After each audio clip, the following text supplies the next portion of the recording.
I wanted the perception of the team or the club to change.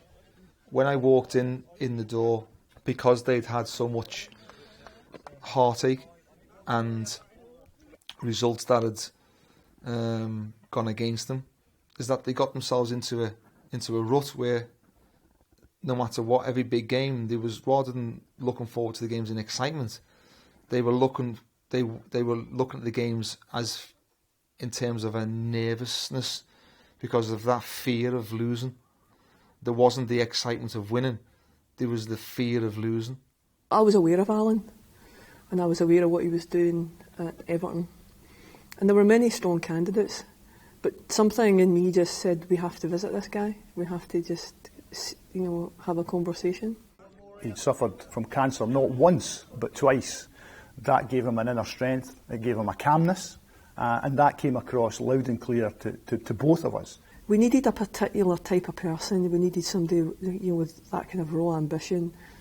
Experience, I felt experience of the Scottish game, understanding what Scotland was.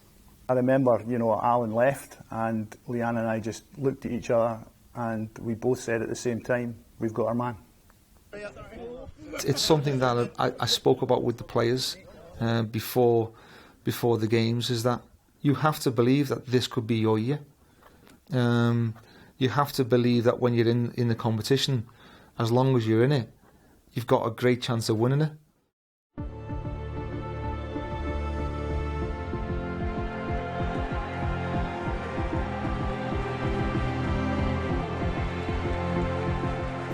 We had the press very quickly to say, well, it's 114 years now, and I felt as if some of them got a lot of satisfaction from it, I've got to be honest. I used to have a little joke with the chairman, Mr. Petrie, Rod, and I'd say, he'd go, it's 100 and odd years, and I'd go, well, it's only our first attempt at it, to, relax.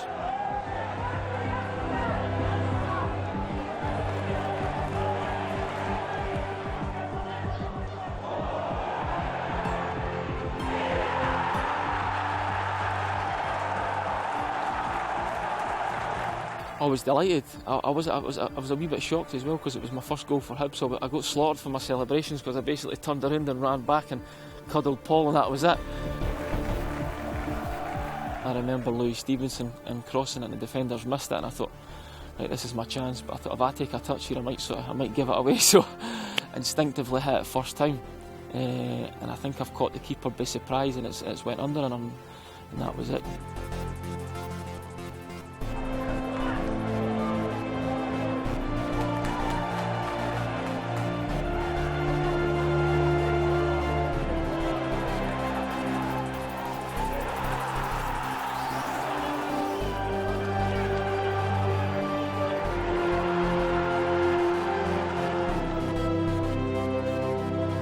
We knew if we played as well as we could play, we'd have a right chance, and it was just a case of the old cliche, just on to the next game, get yourself into the hat and see what happens. Really.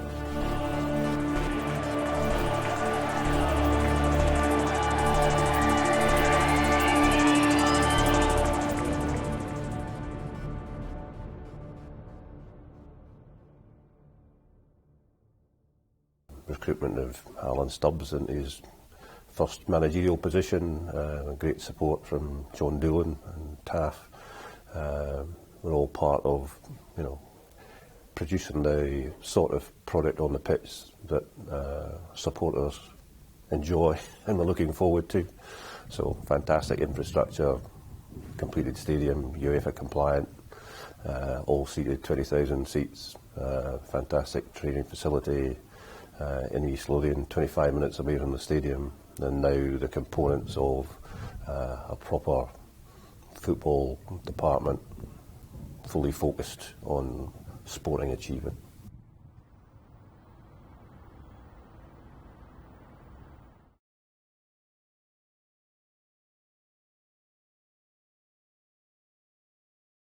I was actually at my mother-in-law's painting the door, and it was the night of the draw, and then as soon as the draw was made, my phone blew up. Hearts away. I was like, yes.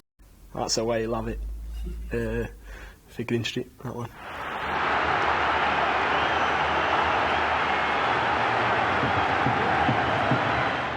See, to be honest, mate, I always had a feeling I was going to win the Scottish Cup with Hibs.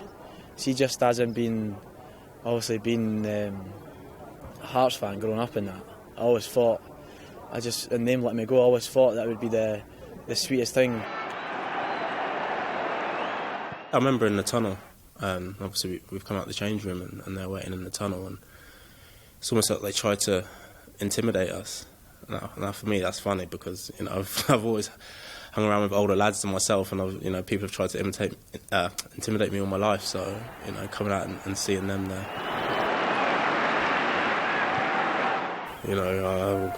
next time you turn, I'm going to smash you. You're just a wee man, which at that point, a wee man, I didn't know what they meant. So I was like, yeah, whatever. Come on! Epic rivalry renewed. Hearts and Hibs at each other again, and we have an awesome atmosphere for a cracking cup tie.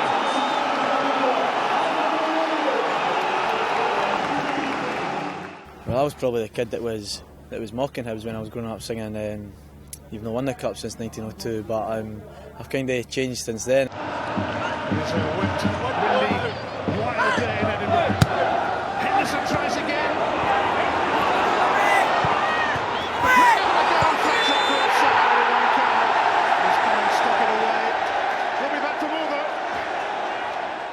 At the time when they did let me go, it killed me as a young lad, as a young player that wanted to make it in the game. When you get rejected like that, it's like that was your life. That's what all you wanted to do. And when someone like releases you for a club, at the time you think, oh, that's me finished. Henderson takes it. Anthony Stokes comes quite close. Yeah, it was a bit of a wrestling contest between Stokes and Djoum here at the front post. Djoum with his arms around Stokes. Quality of the ball into the box, it's straight at the head of Stokes. It's a combination of his head and shoulder onto it, almost finding the target. Well, that's a shame for Dylan McGeoch. Looks like both teams will be forced into first half change due to injuries. I remember going up the tunnel and into the dressing room, and I think the time I sat down, I think I heard a roar. I think Hearts scored. Djoum, strange clearance from Stevenson. That is magnificent from Arnaud Djoum! It's probably one of the worst feelings I've had in football, really, coming off in a big game, not knowing how serious my injury was, and then your big rivals have just scored to put you out the cup. Really, it looked like it at the time, and things weren't looking great. Patterson. It's reached Sam Nicholson. Hearts strengthen their grip on this Scottish Cup tie. A crucial second just before the break, fired in by Sam Nicholson. We definitely didn't deserve to be 2-0 down, but we knew that at 2-0 you've always got nothing to lose. We could go for it, we could throw bodies forward, and to some extent the pressure was off. It is half time. There was a calmness at half time because the players had performed well. We kept reiterating to them that they need to keep believing in themselves. You're not out this game. You must feel that, because of how you've played in that first half. We obviously spoke about the next goal being so important. We couldn't afford to concede it or the game would have been lost. Henderson takes this. There's a really good header from Gunnison. Alexander equal to it. Yeah, I like the delivery again from Liam Henderson, getting the ball with a bit of pace into the box from such a deep area too. It was a weird feeling. I didn't think we were beaten. Even at the time, we're getting a lot of stick for the Hearts fans as expected. But at the time, I didn't think it was over. I knew we had more than enough in the dressing room to go and even win the game. I had no doubts in my mind that if we start playing here, we're definitely going to crawl it back. Hearts, at the end of the day, we know what Hearts were like. They're a big physical team. They like to kick you. But as I say, we've got the better footballers, and we played the attractive football that day. Again for Henderson. assist. Anthony Stokes. Into the side. It's a big chance for Hibs to get back in the game there. Hibs fans behind that goal thought that might have been the moment. Quick free kick. Henderson. Cummings. It's dropped in. Jason Cummings. And with just over 10 minutes to go, we have a game on our hands. I think I just gave it the old. I pointed to myself, obviously to all the people that let me go, and not really the fans. You know, the majority of the Hearts fans are my mates, and my family. So I wasn't being disrespectful to the fans like that. I think I just gave it one of them ones to basically say, cheers for letting me go. Well, Cummings has given Hibs a lifeline. There is nothing on. All he can do is just try and guide that towards the goal, and there's enough on it. I think I scored a goal similar for the Scotland 21s. Kind of flicked it and it looped over, so I think I had that in my mind, and I did try to flick it towards goal. And it just sometimes you get lucky as a striker. You need a bit of luck. Also, I couldn't have celebrated that much because it wasn't really a. I think it was about 15 minutes, was it? So we were still getting beat. So I couldn't have got the top and got the abs out of that. I couldn't have done that. But it was a goal that was massive for us at the time, because I just knew after that we were going to get something for the game. I thought we were going to win it, if I'm honest. McGinn. And suddenly Stevenson onto his right boot. Better effort that time from Strennan Alexander. I could see their players at 2-1. They were nervous. The punters were starting to groan. They went for singing and dancing and mocking the high bees to all of a sudden I could tell the tension in the stadium. And as a player, whatever derby I've played in and whatever game I've played in, when opposition fans get tense, I know that we're in the ascendancy. McGinn takes this.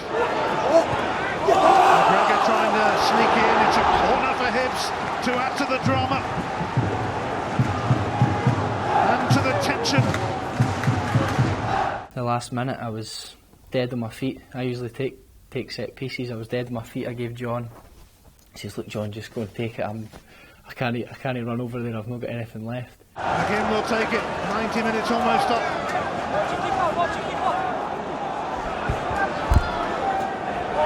Ball's blowing away again. I was bricking it because I knew if I hit the first man, it was over. Obviously, being a centre half, you just kind of trot up the pitch and get yourself into the box and hope you can get on the end of it. Craig Thompson has spotted something. Henderson on top of Neil Alexander. Come on. 4 minutes stoppage time is confirmed. McGinn takes. Some save. Hanlon trying to do it back. This is astonishing. Paul Hanlon. Eddie Bradley. Hibs fan. Oh, a remarkable comeback in this Scottish Cup showdown. From 2-0 to 2-2 for Hibs. Well, how did he keep it on target? This is fabulous skill. What a good ball from John McGinn. The header there that's well saved. But Hanlon has actually lost his footing. When he gets to this ball on his right, keeps it on target. Henderson does well to get out of the way. There's the save from Alexander. But the touch there from Hanlon, absolutely fantastic. I remember the ball swinging in, and I thought about going for it, and then it's going over my head, so I kind of adjust my position slightly, and Daz gets a great header on it. As soon as you get a good connection, it's like anything else, you sort of know, and I'm thinking, right, I had my celebration ready, and it wasn't going to be running back up the way. It's kind of going away for the goals, and the first thing in my mind is try and sort of kind of half volley it back towards the goals with my right foot. But as I'm doing that, my standing leg kind of gives way, and it ends up more like a sort of slide. But it was just really concentrate on the ball and try to direct it towards the goals, knowing that there's a lot of bodies that could potentially put it in.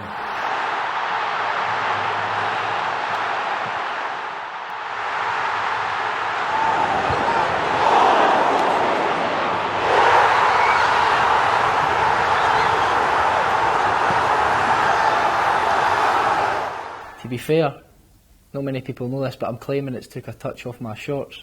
because I did have to move my body at the road, and I'm taking the assist for that, even though it was a great finish with Paul, and I got a bit of stick for the celebrations after, because it's as if I've scored a 25-yard screamer. I actually thought it was Hendo that scored.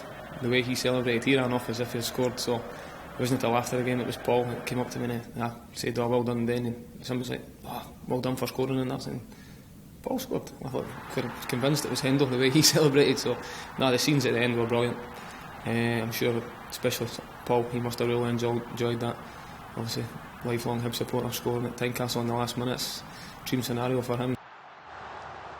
Just amazing feeling, really, to run away to the Hibs fans at that end when it's just bouncing and everyone's going crazy and all my teammates are on top of me, and then you're piling towards the fans and there's fans grabbing you, and it was just surreal, really. It's something that I've never experienced on a football pitch before, and it's a great feeling.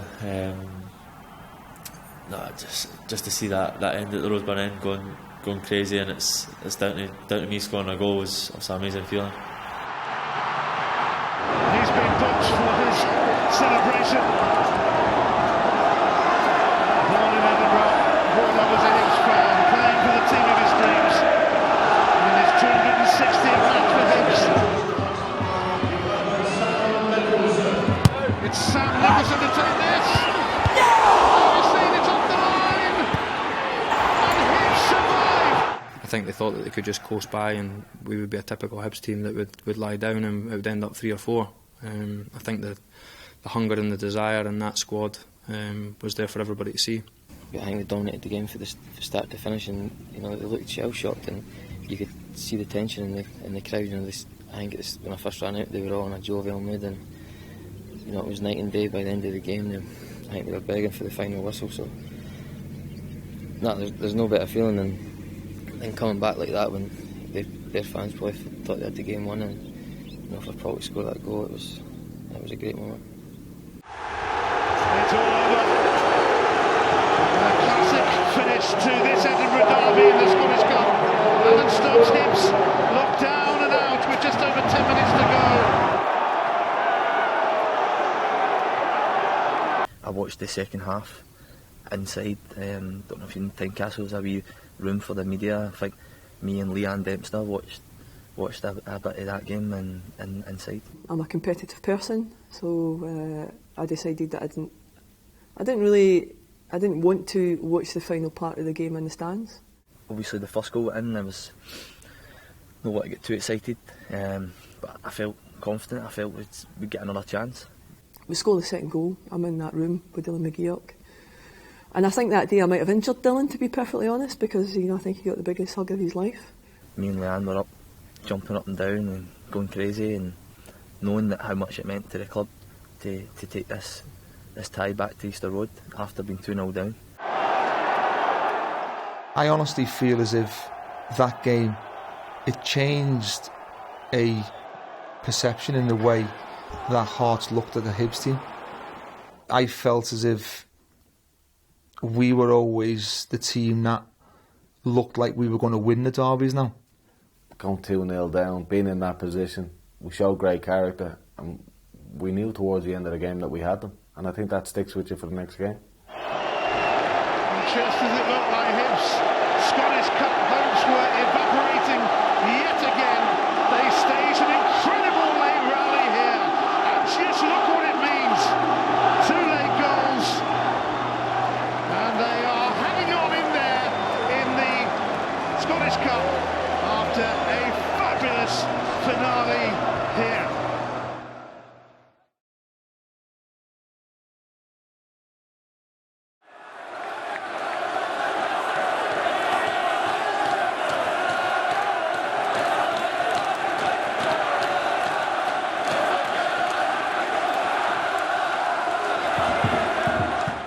I knew that they weren't relishing coming to Easter Road because of the way we were playing, the way the previous games had gone.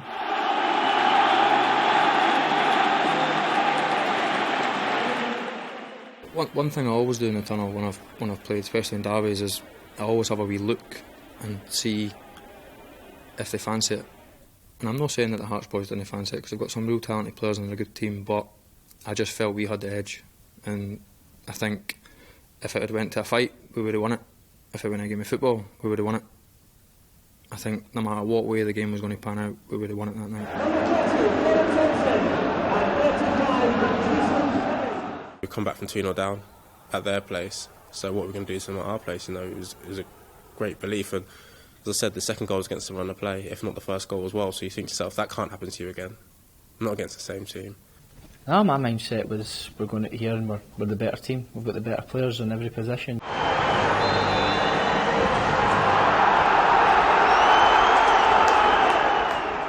They pushed our fullbacks on quite a bit, and there was always space in the wide areas because we played narrow, so they get attracted to us quite a bit, and there was always space in behind for Jason to use his pace.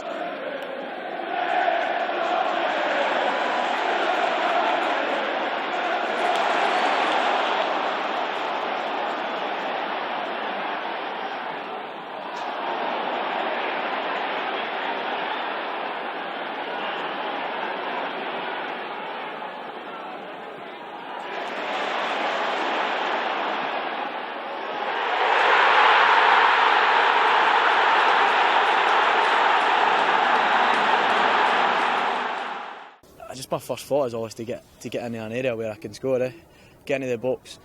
When Dave Gray's out there, I thought just get in between the two defenders. To be fair, the ball was perfect for me on my left foot, I think, and I've just caught it perfect. I think it just roofing in it. First 5 minutes, so I was sharp in the box there. So that was a good feeling as well. To be fair, that was class. I duffed the first cross, to be fair, and I remember getting a bit of a jeer for the crowd, sort of thinking, oh, and then the ball came straight back to me and I thought, oh, this better be better this time and I could be in trouble. But no, thankfully it was a better delivery, and Jace was, as he always is, in between the goals and was there to put it in.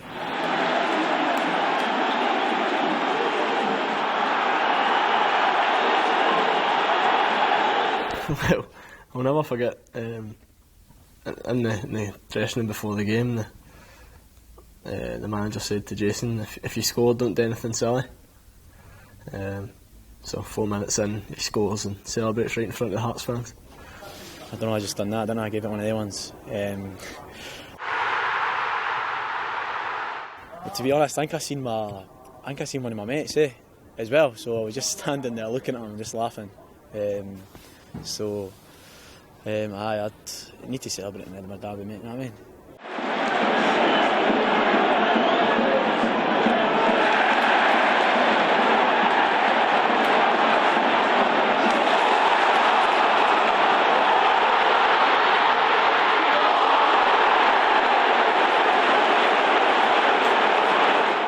Everybody was terrific that night. Great performance? Probably no. But endeavour, battling, putting your neck on the line, the willingness to win was brilliant.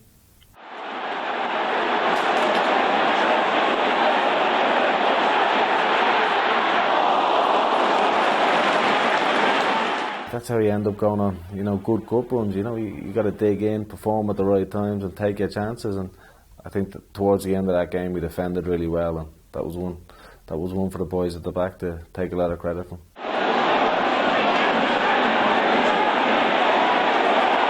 It's a good feeling on a football pitch to feel like no matter what they do against us here, they're not going to score, and I think that's what we felt like that night.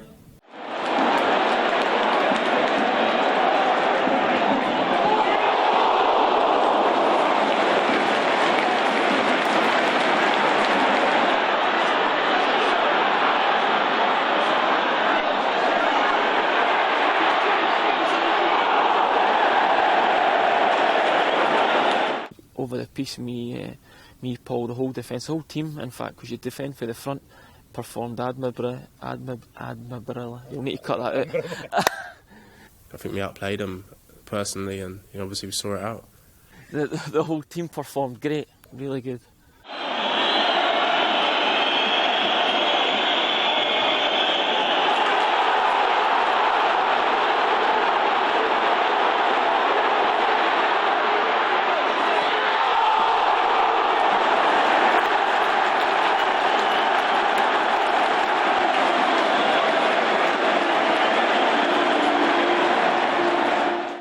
that final whistle went, the atmosphere at the end of that game was unbelievable.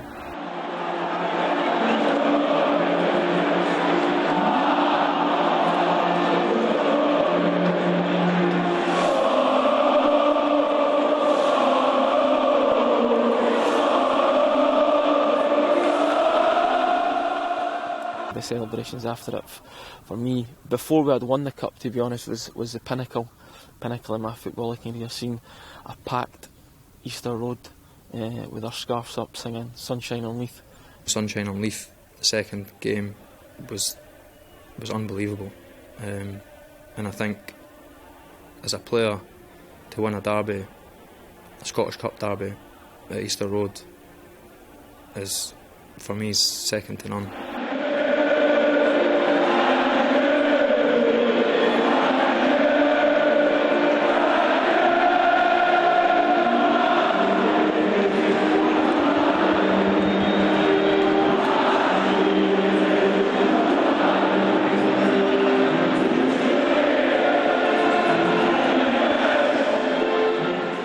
Gave me goosebumps, to be fair, because I've never heard anything like that.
To be in the middle of it and to experience an atmosphere like that, it was just it was unbelievable. Just I feel Easter Road singing such a good song. It was amazing, and I think the players walking around realised that we'd achieved something special, something that was unexpected of us in that season. We were going into the tie as underdogs, so I think there was a real sense of what we could achieve, and it was just a special night to be involved in.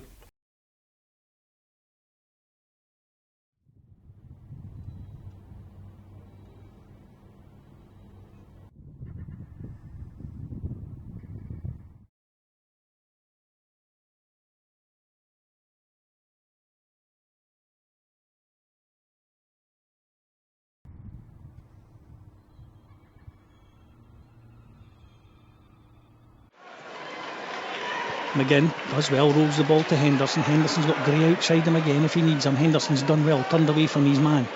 What can he do here? Plays it in for Stokes. Stokes does well. Gray's outside him. Stokes does well to hold it up. Threads it through. Gets it back. Edge of the 18-yard box. Anthony Stokes turns away from his man. Nice ball for Gray. Decent delivery needed. There it is. James Keating! Hibs have the lead at Easter Road. What a superbly worked goal! Anthony Stokes played the ball out to David Gray. Threaded into the path of James Keating. And from 8 yards out, he's not missing from there. 53 minutes on the clock. Hibs 1, Inverness Caledonian Thistle 0. Anthony Stokes waited, held on to the ball. David Gray ran on to it, whipped it all in for James Keating, and there he was to knock the ball past Owen Vaughan Williams. Great work from Hibs, good passing movement and determination from Anthony Stokes to wait for the opportunity when it arose, and it came.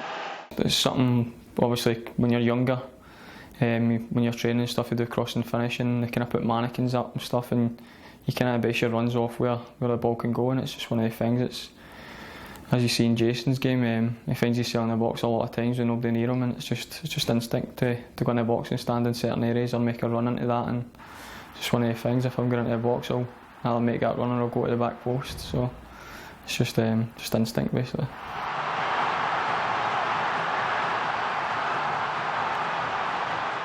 Done well to find Storey, who's pulled out on this near side into the sort of winger's position.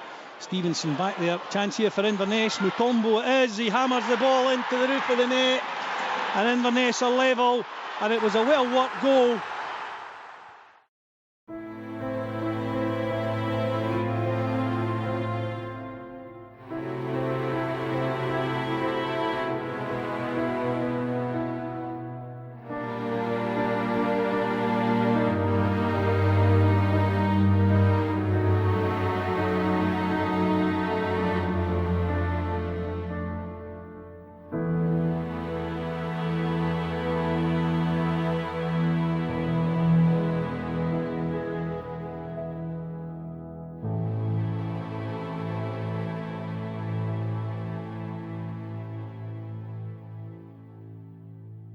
We spoke about the determination to get back to Hampden, you know, in the Scottish Cup final, and put the result that we got then, put it right. And the only way you can learn by that is getting back here in May and experiencing the highs. You've just experienced the low, and you know how much it hurts. Now you need to make sure that we get back here in May and experience the highs.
The 200th meeting between these teams.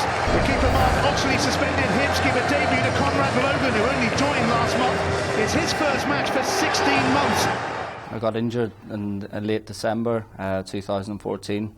Snapped my Achilles when I was playing a game, so I was out for the best part of 16 months before I went up to Easter Road, and I got a sort of a late phone call. I'd only been training, well, even if you call it that, it was sort of just getting back into it for 2 days. Got a phone call and said, do you want to go to Hibs? He spent 14 years at Leicester, had several loan spells.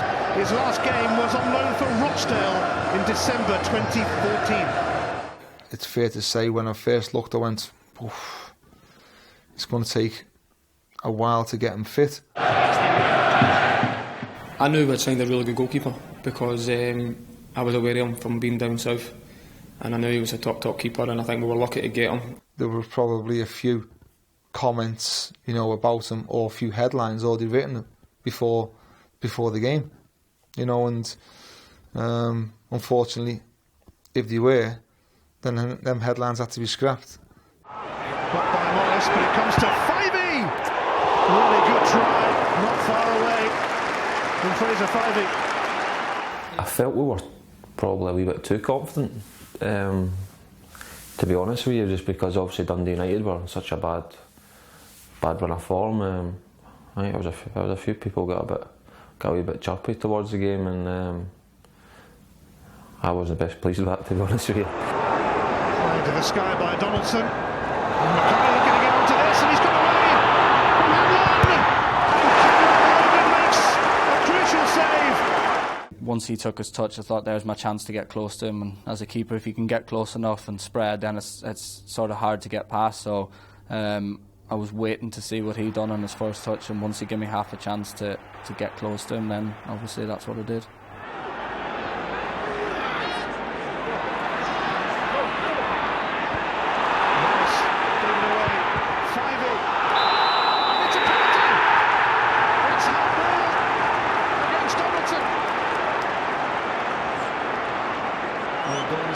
Is absolutely convinced that hit his head. His hand certainly came out. You can see the position of John Beaton. His cross comes in. It's a really good spot from John Beaton. What a chance for Hibs to take the lead. Jason Cummings scored a penalty in the week against Falkirk. This is one big kick. Honestly, sometimes I look back on things that I did and think, why did I do that? We just knew from the way he put down the ball that something different was coming. Me and John knew that Jason was going to dink it. I had no doubt in my mind that's what he was doing. It is Jason Cummings. He's trying to be far too cute and clever. Not the stage to do something like that. Oh, just absolutely, just hell feeling like. I think I was trying to be too clever, eh? No, I mean, you watch like the Pirlo and the likes of that doing it and that, and you think, if I do that, I'll be a bit of a legend, eh? If I do it, but I panned out the other way. And can you swear on your DVD? What is it? Is it a 16 plus or what? PG? All right, well, I made a hash brown of it. When somebody does that in such a big situation, because I felt after that he set the tone for the game. They got a massive lift from it, of thinking, well, he's missed, and it gives them that extra edge in the next 10-15 minutes in the game. When he hit it over, I kind of looked to the sky and thought, what have I just witnessed? And there was a bit of anger, there was a bit of, I felt sorry for him, there's a bit of me wanting to go and cuddle him and just say, you'll get another chance. I've never seen it because I went in to go to the toilet. So I'd actually never seen the penalty incident. And then I've come out and I've realised that he's missed it. But I didn't realise how he'd missed it. Hopefully at the time he thought that actually the keeper saved it or something. And that's when, I was told on the bench that he tried to dink the keeper. But I think someone telling me when he gave me a bit of bollock and just saying, we then. But then you quickly have to, move on from it. Here's Anthony Stokes. Fist on off the boot of Stokes, but over it goes. Yeah, great player behind it.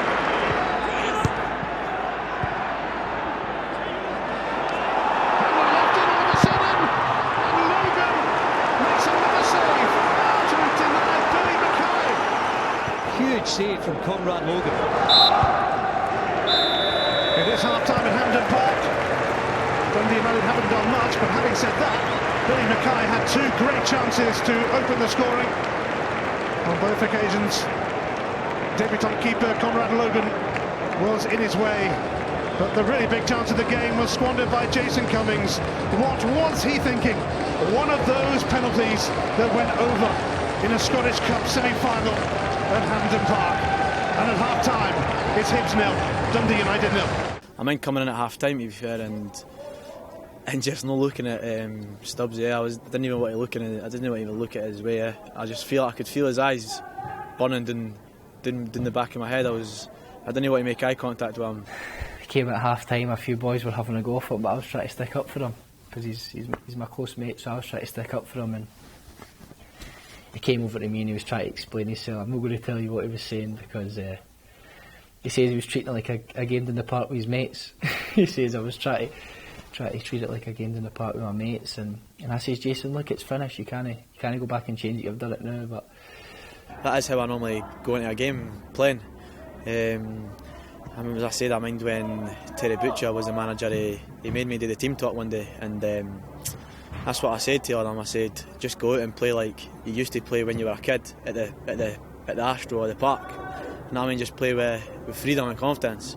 That day we ended up getting battered 3-0, but I think Gascoigne came out and said it as well. I mind him saying he just plays like he plays in his backyard then. So I kind of took it for him, and that's kind of what I was doing. A lot of the lads in there, we're pretty constructive. We know that you're dealing with a young player as well, so you can't be too harsh. I think the gaffer just basically told him not to do that again, to hit the back of the net.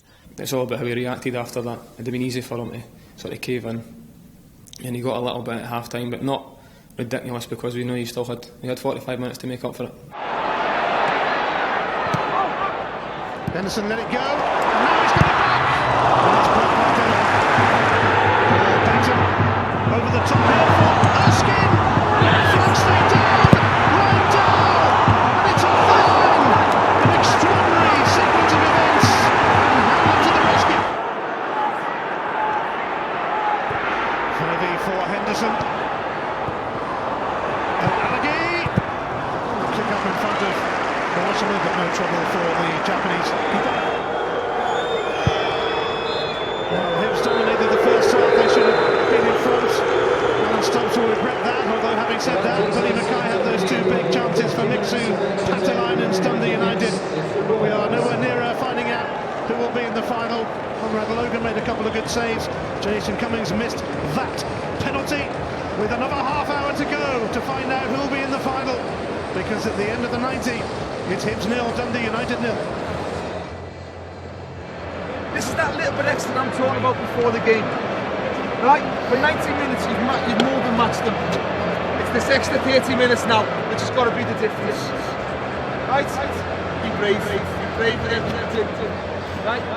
Put the balls in good areas, right? There's no point in bringing in one, right? If we're not going to put the ball on top of them.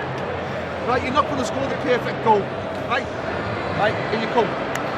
Listen, here you come. Here you come. John.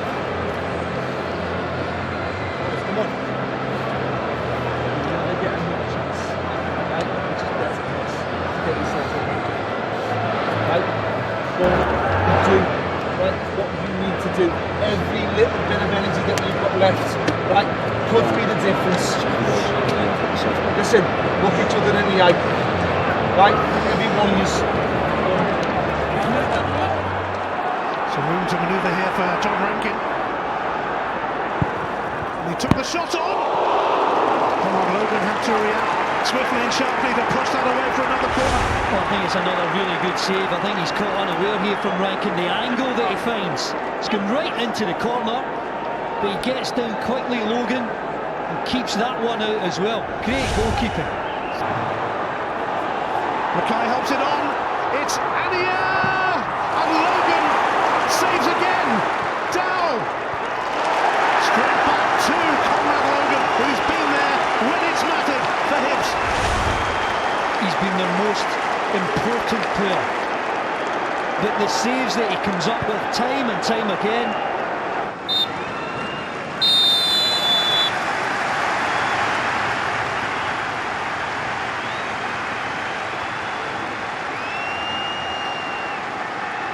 I had quite a good record before, penalty-wise, at different clubs and that, and I've, saved my fair share. So after the way the day had gone, and just probably adrenaline and everything, I just backed myself. Don't change your mind. Hey, don't change your mind. Make up your mind and drill it.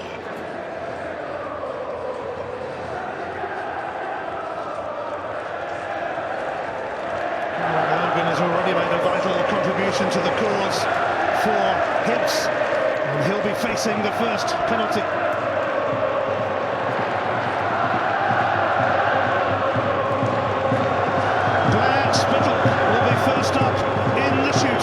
they've got a long walk from the halfway line thinking about where they're going to put a penalty in the shootout in the semi-final of a cup.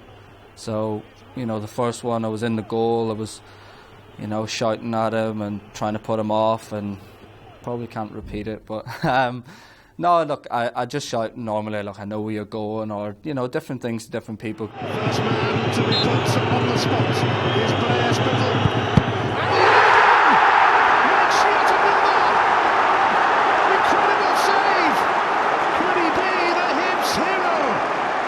Look, I've seen Blair Spittle score some wonderful free kicks from outside the box this season. But it's an easy read for Logan, and yet again, he's the man to defy Dundee United. It's John McGinn to step up first for Hibs with the pressure already on. McGinn! That was emphatic, and Hibs already have the edge in the shootout. I was always going that side. I wasn't planning on going high right enough, but I was always going that side, and it was just a massive relief when it hit the net, so I was delighted to get mine out of the way. He's not giving his team an advantage, McGinn. Extra pressure on his shoulders now. Scored a few things this season. I probably had a better feeling about the second one even before he hit it, that I knew where he was going, and as I say, I could feel sort of the pressure, and, you know, maybe I'm wrong, maybe that's the way he hits, you know, he wants to just get down and hit it, but he seemed to me in a rush. It's Billy Mackay, and Logan has done it again. This is absolutely astonishing. He has saved both penalties. What a story. Conrad Logan. He dives to his left the first time, his right this time. Got to say, both penalties haven't been anywhere near the post. The accuracy's been poor, but Logan's read it right both times. It's Paul Hanlon, Hibs through and through, and it's into the bottom corner. 2 out of 2 for Hibs. Felt pretty calm. I knew right away, as soon as I said that I was going to take a penalty, I knew where I was going to put it, so there was no way I was going to change my mind on that. And no, it was just a case of putting the ball on the spot and making sure you get a good connection. That is drilled low, right into the side netting. Great penalty. Paul Dixon now. Dixon does score, and that was a terrific penalty to keep Dundee United alive. Martin Ball takes the long walk now for Hibs. And they make it 3 out of 3 in the shootout.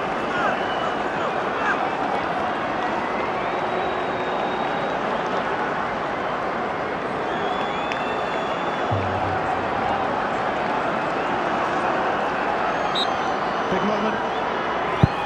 Big play. Brilliant from Martin Ball. I remember Alan Coleman telling me, don't just pick a side, it'll be fine. But I kept changing my mind, and so I stepped up, and I meant to go bottom left, and it went high. It went really high. It was a good penalty, so I was just ecstatic it went in. He guesses the right way. Kawashima, Rob Boyle, relief and delight in the same measure. It's the battle of the big men. Donnell scores. They're hanging in. I just wanted to get the winning pen. I know it was about, if you get on the 4th or the 5th one, you've got a chance of getting the winning penalty. It's probably the most nervous I've been in my life ever.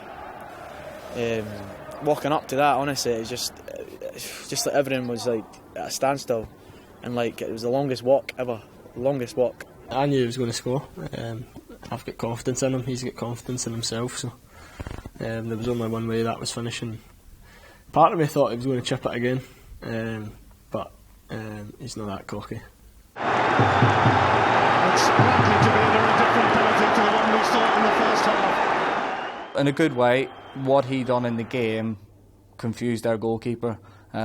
Personally, myself, if it's a chance for a team to win a penalty, to win a game in a penalty shootout, I want to be diving, at least picking a side, even if I didn't know where the player was going. And if he beats you, he beats you.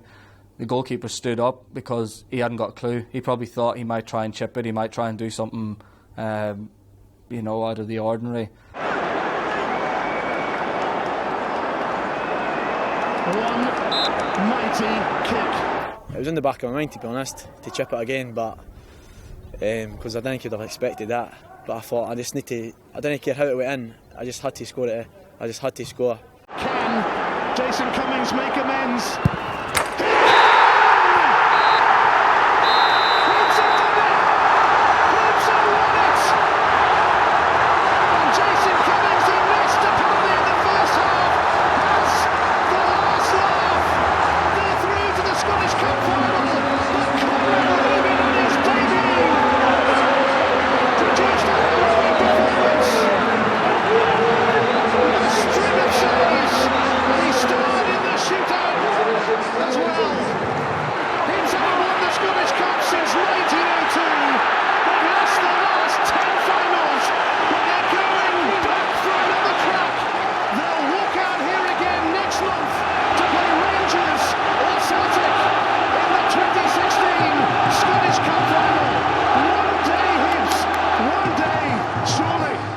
It was one of them moments where, not just I felt proud probably more than anything because of, what I'd been through when I'd been injured. It was a hard time for me and a hard time for my family. Having me sit in the house and literally I can hardly move, going in to get treatment and not being able to do a lot, and being out of contract for near 8 or 9 months without getting paid and things like that. It was a hard time. So during the game I had a lot of, probably I didn't let myself get carried away with it, but I had a lot of emotion in that. And I think then after we won the game, and after that penalty, I think everything just came out.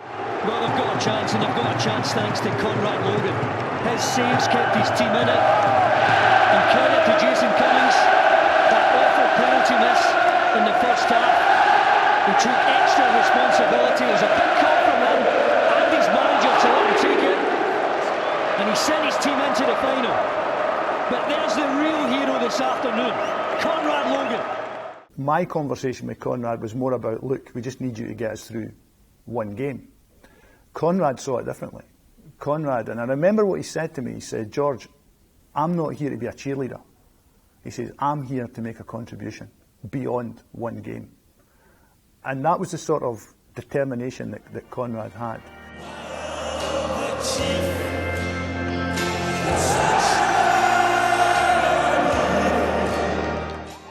It was buzzing, obviously for the big man as well. Big polar bear was unbelievable. He was one of the main reasons how we got to the final. Like he was unbelievable. Honestly, I thanked him so much. I gave him a big cuddle after that, a big bear hug. But what a man. I had no signal, funnily enough, when in the stadium in Hampden, in the changing rooms. There's nothing, so I couldn't even tell my dad that I was playing. He was sitting at home watching the game. My girlfriend was watching the game. She couldn't make it up with the children. She was watching on telly and that. So I went out to the pitch to get some signal after the game and rang them and rang my dad and that. And to be honest, it was emotional at the time. Like I think I was like, I could hardly even speak. Like, do you know what I mean? It was one of them things when you ring your dad or whatever, and you know that he's proud of you and you're proud of what you've done. Then it was a special moment.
I was desperate to make the lads aware of the fact that the game had gone, and there was a real opportunity for us to end the season on a high. And as I texted the lads on the Sunday, just saying, listen, I want as much as you can put it to the back of your mind, come in fresh, ready to train tomorrow, and we'll really have a go at this, because I think we were better than Rangers at the time, and I really fancied us to go and win the game. And everybody was agreeing. They were all like, yep, there's no reason why we can't go there and beat them.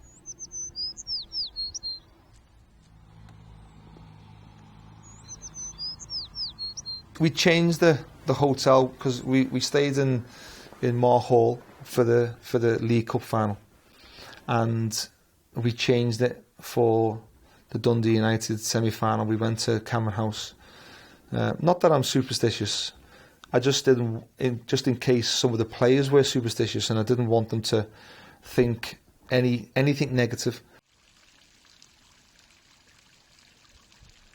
I actually had to go to Hampden on the Thursday to do the sort of press stuff before the game, and beside the trophy, and it was me and Lee Wallace, the two captains, and I remember being in an interview and they were asking me all the questions about, everything was all about the fact that we'd failed this season. You know, got beat in the cup final, the League Cup, you'd been beat, you never got promoted, and it was almost like they were tempting me, as if to say, well, if you go and get beat this time, it's been a failure sort of thing. And I was just sitting thinking to myself, we're not going to lose this game. We're not going to lose the game. Everybody was desperate for that not to happen, and I really came away from Hampden that day thinking to myself, we're not going to get beat here. I actually think I was actually having sort of second thoughts in my head, thinking, is everyone up for this game? Like, and I said it to Dave, half thinking, did they think it was going to be difficult, or what were they thinking? And Dave went, no, he said, I think we'll win it. And it ends up filling you with a bit more confidence, that, because you know everyone's on the same page. I remember my pals coming to pick up tickets. I'm not sure the gaffer was meant to know about that, but I went and hid in their car and gave them the tickets. And I can't find me now, he's away. So I remember them talking about it. They were going from there to the newsagents to get their car out for the bus for the next day. So they were just as excited as me. So we were just talking about the game really, and I was telling them how I thought we were going to do it. I just had that feeling the whole week leading up to it that we were going to do it, and I couldn't wait to go up the next day. I share a room with big fonts, and we genuinely were talking about the fact that imagine scoring the winner tomorrow, big man. And he was going, it'd be great to score the last 90th minute or something. I was like, it needs to be later than that. It's usually 94, 95 minutes, and none if that's the case, it needs to be later on. If you score the last kick of the game or something, that's it, it's done. We all ate at 6:30 together, and then we had a team meeting at 8 o'clock, which was to go through our pre-match analysis of the game. I spoke about seizing the moment. I spoke about not letting this day pass you by. You know, about potentially, and I hope it wasn't, is that you may never ever get a chance to play in another Scottish Cup final. You have a chance to create history, whether you like it or not. What I will say to you is don't be part of what's gone on before you. Create history. You know, don't be a part of the past and being one of the nearly teams, one of a team that got to a final but never won it. Create your own bit of history in being one of the players that ended 114 years of hate.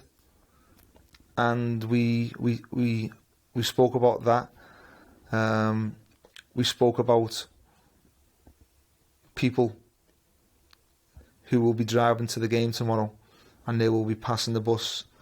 They will be looking at you in awe, and you have the possibility of them looking up to you, and as in you were the one. We had young children excited going past us in the cars, looking up to them players we spoke about, they will never forget you. You can be part of history, but you have to go out there and grab it with both hands. No one's going to come and give you the Scottish Cup tomorrow. You have to go out there and walk off that pitch and look at everybody in the dressing room when you look around your teammates and say, I couldn't have given any more. And if you do that, you will be walking off that pitch Scottish Cup winners.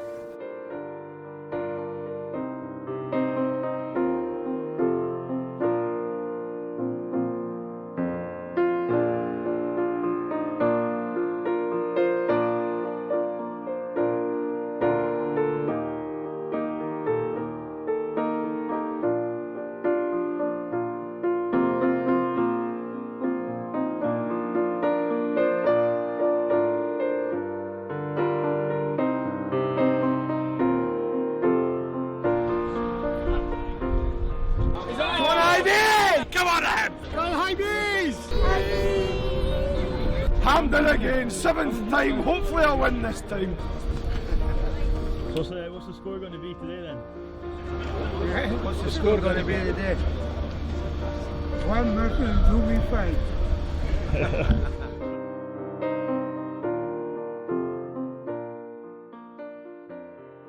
It starts to dawn on you what's expected as you approach Hampden.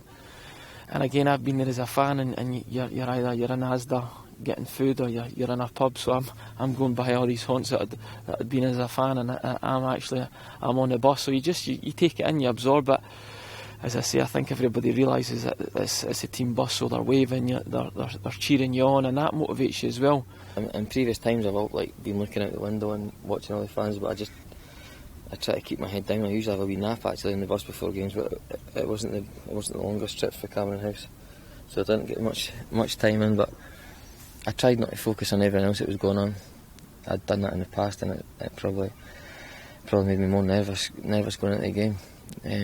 So no, I'd obviously have the wee look and maybe stuck my thumb up a couple of times to people, but nah, at that moment I'm completely focused on the game and completely focused on the job I had to do.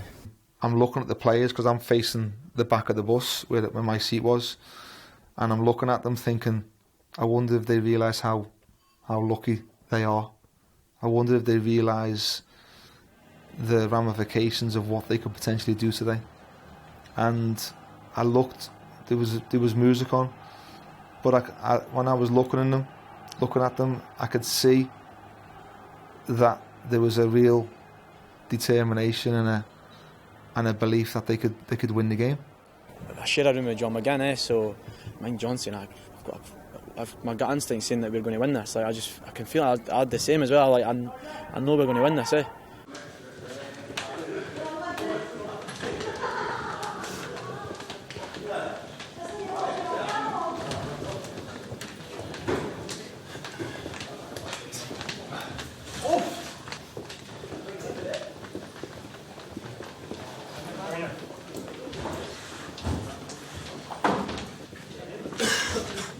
It was quite calm, there wasn't really any real hype at the moment when you first get there. It's all just because you don't want to burn off too much. You can burn off energy that way, and just from using a lot of nervous energy, a lot of mental energy, just by overthinking, over getting yourself pumped too early. So you are quite chilled.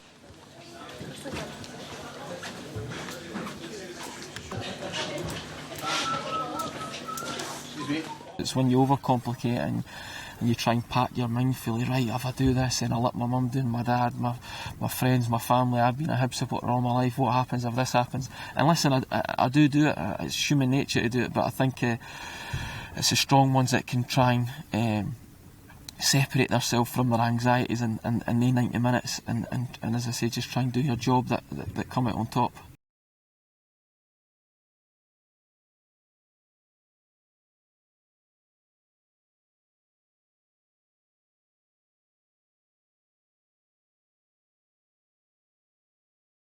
The day of my dad's funeral We did put the Hibs scarf on one side and his Everton scarf on the other side, and you know, literally carrying him into the church. I mean, it was probably one of the toughest days of my life. And then I just seen the chairman, Rob Petrie, and Bruce Langham, one of the directors, and I was just gobsmacked. I come out of Hampden, and the first one I seen was Bruce, and you know, said, listen, you know, thanks very much. He went, you know, no problem and stuff, and shook hands and what have you. And then I seen the chairman, give him a big hug, and he said, look, you know, we'll do that for you and what have you. And I said, right, no problem, I'll go and get the cup for you. We knew that if we pressed Rangers, we knew that we would force them into making mistakes. We knew at times we had to disrupt their flow of the game. We didn't want them to get into a rhythm where they were dictating the game. So we wanted to slow it down at times. We knew we had to stop their full-backs from getting in the game and advancing and playing in our third, because we knew how dangerous they could be. We wanted to make sure that they didn't control the game in the middle of the pitch. So we wanted to try and smother them as much as we possibly could. I know really Rangers didn't fancy playing against us.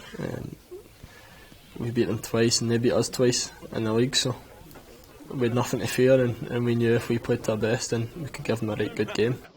I had a few tweets, and I had a tweet from an old teacher actually from secondary school, who I hadn't obviously spoken to since secondary school, and he tweeted myself and also Jason Punchin, who plays for Crystal Palace, because we were both playing in our country's FA Cup finals on the same day, and so it was quite interesting to obviously hear from people that, you know, you think that once you finish school but obviously still watching out for people that they taught, and things like that. I mean, like I say, every week you get messages from people who you ultimately do this for, and why you want to achieve things.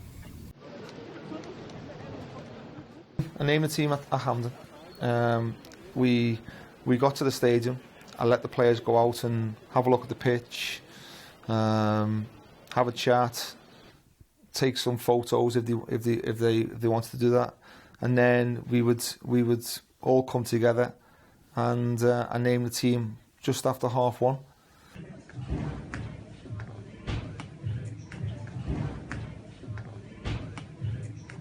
I always had in the back of my mind that I was maybe going to miss out on the starting place, but I've been told on many occasions in my career it's maybe not the team that starts the game, but it's the team that finishes the game. So I was just trying to help the boys out, give them, G them up, wish them good luck, keep everybody laughing and joking. So I was trying to do my bit. One of my teammates had looked across at me when obviously my name wasn't mentioned, and just shook his head. But I kind of set myself up for that. You know, I'm realistic, and it happened to me early on in the season where, you know, I've been taken out when I felt I shouldn't have been. So I kind of set myself up to think, you know, you might not play her, and that's something I had to deal with personally. I heard my name in the starting lineup, and to be honest, I was surprised. When the team was read out and then the subs were read out, I had to go away, and I'll be honest, to have 5 minutes or 10 minutes by myself, just to get my head around it, sort of thing. Because obviously it's the biggest game in the club's history. It's definitely in terms of when I've been here. So there was an element of disappointment, yeah, definitely. But you know, that's football, and I'd like to say it'd probably be my last disappointment in football, but you know what, it probably won't. So you brush yourself off it, and you continue to, you know, support the lads. And obviously, if I was going to be used as a substitute, I had to be mentally ready and physically ready. I would lie if I said I wasn't a bit nervous, and knowing that I'd just come off the week before and a few times before that. And the big thing for me was letting my teammates down. Really, I think I can take coming off and people questioning your fitness and stuff like that, but it was mostly the people in the dressing room I was worried about, knowing that other boys that have been left out have done so much to get us here, and I'm the one that is starting.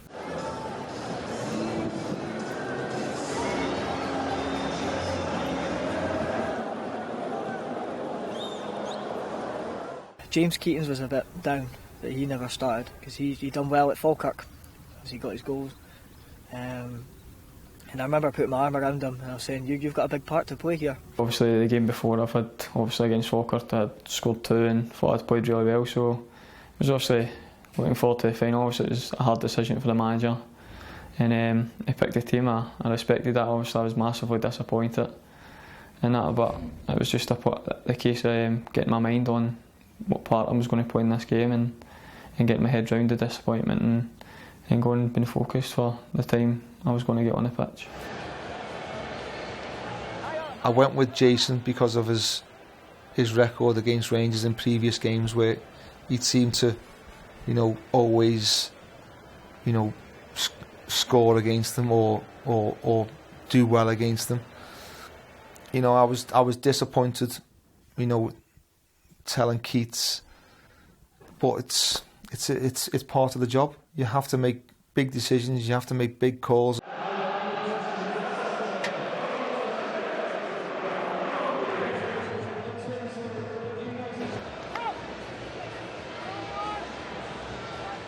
I genuinely thought it's a good Rangers team. They were set up well, they were playing good football, but I really thought they were fragile at the back. I really did. I thought there was so many opportunities there, especially having played them at Easter Road that time. And I just genuinely thought going into that game that we had a great chance of winning it.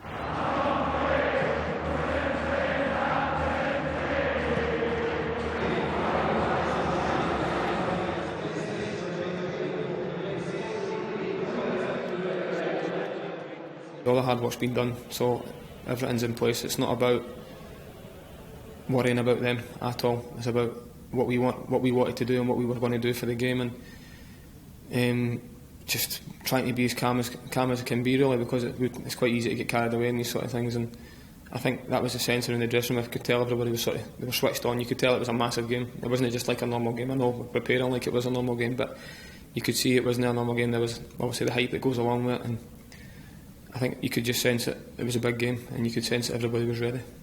We just needed to be solid. Like I say, they were a very attacking team last year, Rangers.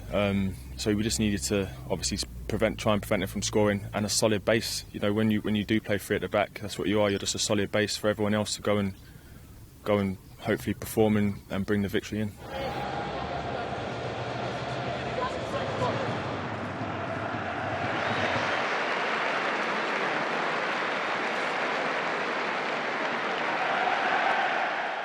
There was a little bit of, they just needed to turn up and the cup was theirs. So I think one or two of the players might have felt that, sort of, well, is it? We'll show you type of thing. And our job is again, as the staff, is to support the players and give them that belief is when they go out there, that actually, you go and do it, you go and show them.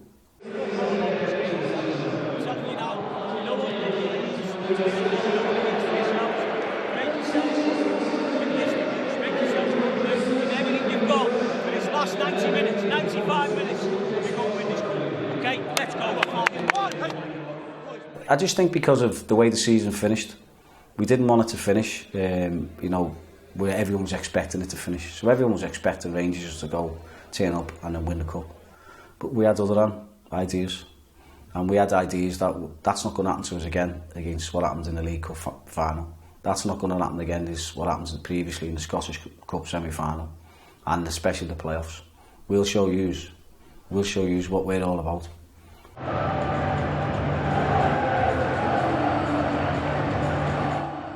We spoke about before the game staying relaxed, believing what we've been working on.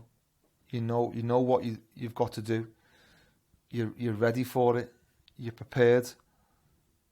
Now go and do it. Come on, Mitchells! On down here, come on! Last game, come on! You can growl and shout all you want before a game. What difference is it going to make? It's maybe for one or two of the younger boys playing against Rangers, a bit of intimidation, but listen, it's nothing to me. I just focus on my own game, and at the end of the day, unless they're going to come up and go face to face with you and do something, it's not going to make a difference, is it? What they say or shout or how they look at you. It's nothing, it all comes down on the pitch. I think John Dillon was shooting as well. He was having a wee spiel behind us, but I just a wee giggle at John. That was quite funny.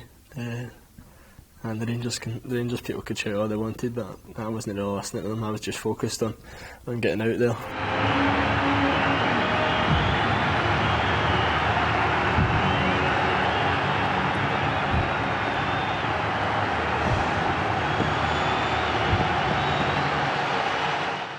One thing I do remember is as we're walking out, the sort of fireworks and the flames and this started, and then I heard this big bang.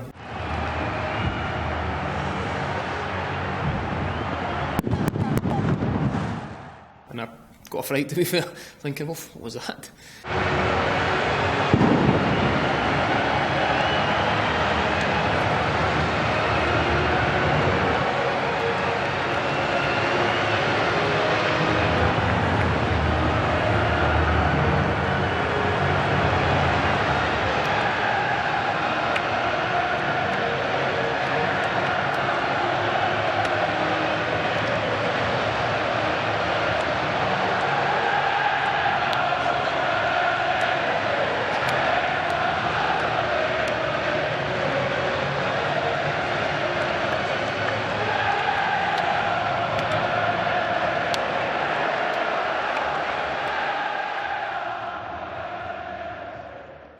You walk out and you see that sign straight away, and you see all them fans, you see that sign of Time for Heroes.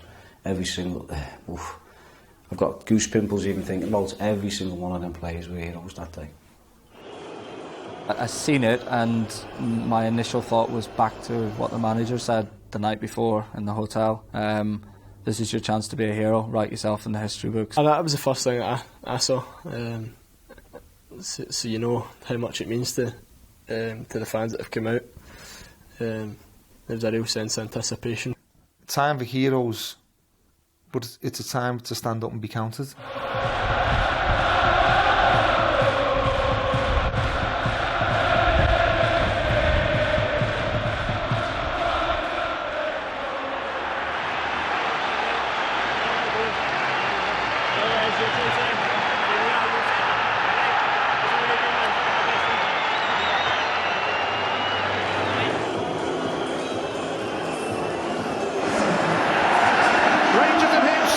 So close to the Scottish Cup, it really should hurt.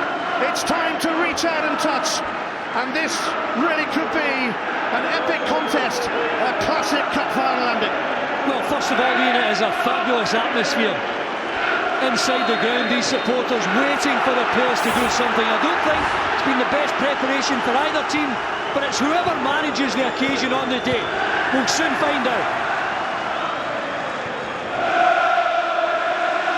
The noise is unreal.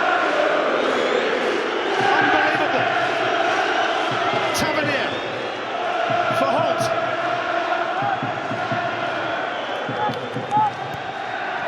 Anthony Stokes makes his presence felt immediately in and about Jason Holt. I remember John, the assistant manager, I had a little thing on the side with him where every game I kept saying to him, going, I'll get better. After my first game, I was like, didn't really feel at it, but I ended up scoring that game, and it was a gradual thing. He kept turning around to me, going, this week will be your week. He said, you'll be back on it this week. He sort of stuttered and started, his Ibs career, if you like, and people were saying he's unfit and he can't play with Jason and so on and so on. And I used to say, after a few sort of games into it, or a couple of weeks into it, I'd say, listen, after the start of every game, your season starts now. Go and score the goals, go and show these people why you're Anthony Stokes, why you're at Celtic, why you do what you do and go and score goals. That was dragging out and out, and he just said it to me before the game. I remember the day beforehand, he said, I'm going to say that to you tomorrow, he said, because you're due one. And then we got to Hampden, and it was one game left. And he got changed, and he was looking at the iPad and looking at his set plays and where he should stand and what he should do. And I went, and as he turned around, he see me, he went, don't even say it. And that sounds like, not even Irish, that it's Welsh or whatever, but he's an Irish lad anyway. But he said, don't even say it. And I said, no, I will say it.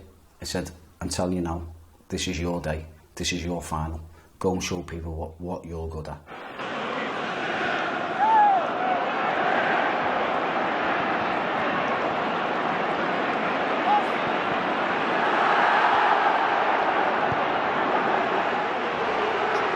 Stokes now is bearing down on goal! Would you just know it?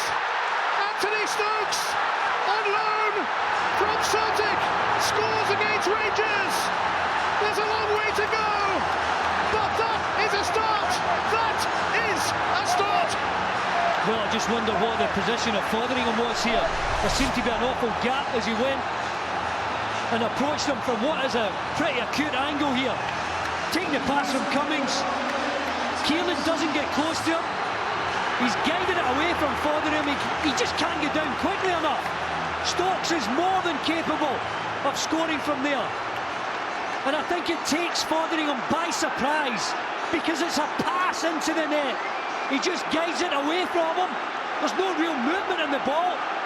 And he sneaks it in that far post. Fabulous start for Hibs. That is the way to commence a cup final. He never scored in an Old Firm game, Anthony Stokes. I remember my touch. It was an absolute shocker. I kind of put it a couple of 2 or 3 yards ahead of me, and I knew I had to go and get it back. It wasn't pretty, but I managed to do that.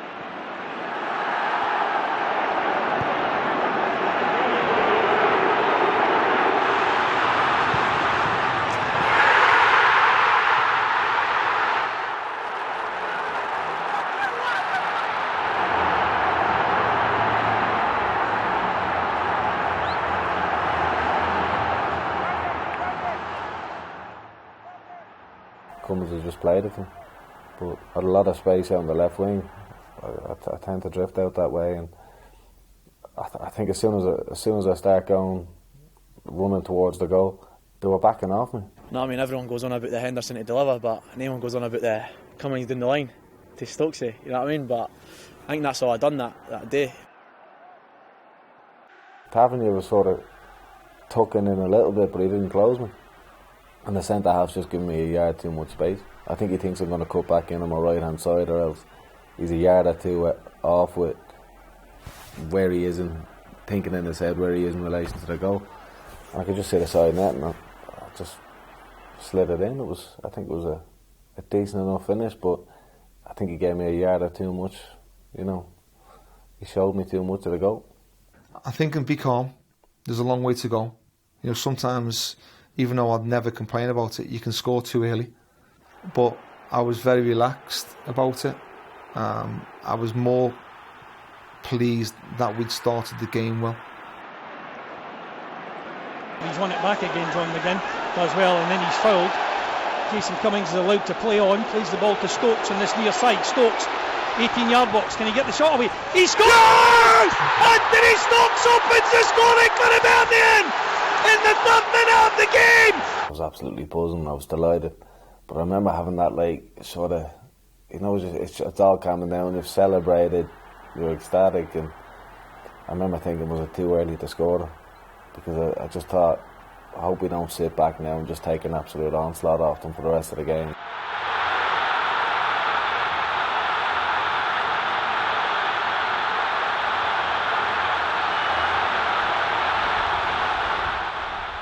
No, I like to celebrate goals as well, because it can be a lonely old job standing down the other end when everyone else is doing it. But yeah, when you've got all them fans, especially because of the end that it was in, and that you know, you sort of embrace it a little bit more, and you just, you know, have a little fist pump and a jump and that. But yeah, it was good. But I just remember when I celebrated getting back, thinking, reset, let's go again. And I just turned and put my drink and had a little look up, tear in my eye, and thought, great, you know, that one's for you, Dad, and you know, be with us. It's only early. Be with us.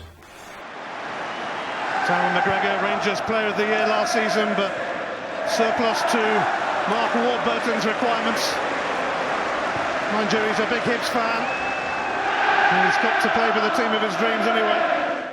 There was obviously sitting in the back of my mind thinking, right, I need to prove to Warburton that he made a mistake and whatnot, and I'm with the team that I supported as a youngster, so that was more motivation for me. But I'm not going to lie, of course that was in the back of my mind. I knew I was in the position that I knew the Rangers team, I knew a lot of their players, and we'd played them many a time, so we knew what they were good at, we knew their weaknesses, and we were obviously going into the game trying to exploit them. Personally, I was just focused on winning my battles, getting to balls first, winning my headers, first headers, putting a marker down on someone, maybe hitting someone hard just to let them know that you're there, you're in for a battle, and they're in for a battle for the whole game. We knew what to expect. We knew Rangers would always have plenty of possession. They do it against a lot of teams. They keep the ball really, really well. They pass and move it well, but we always felt that they were keeping it but never really hurting us. Everything was in front of us, every time they sort of got into our final third, we snuffed it out.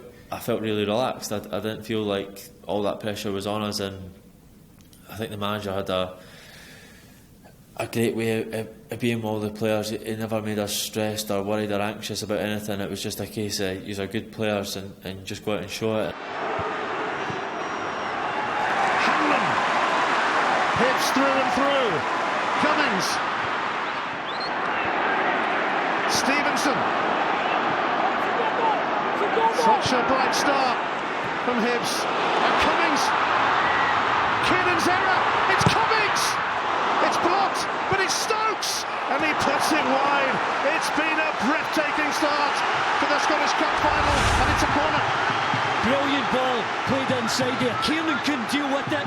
And when Cummings cuts back onto his right, I think Wilson does ever so well to go over quickly and get the block in.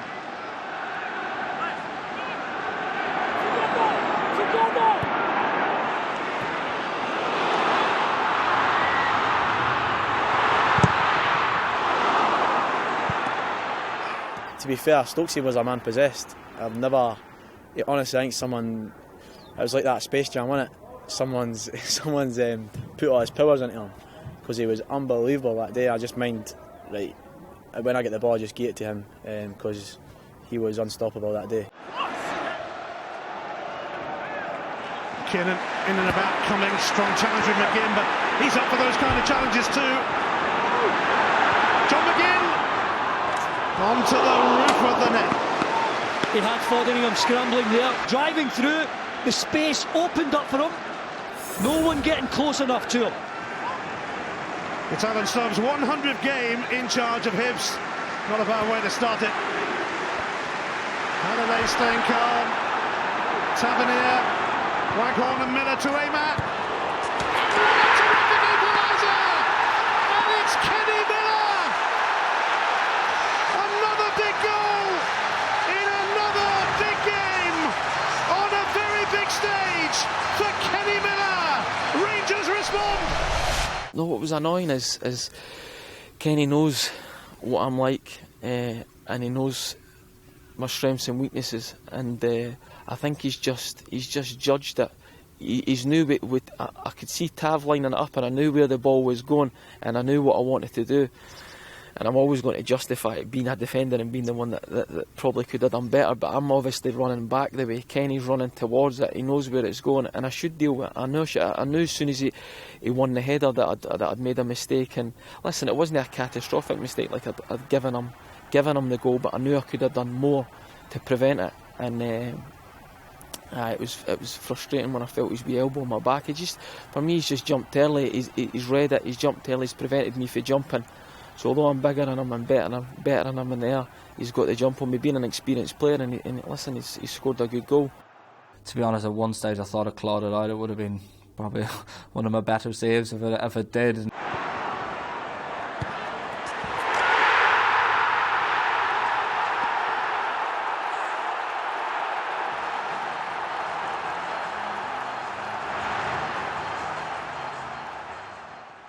I'm thinking the same. Don't overreact.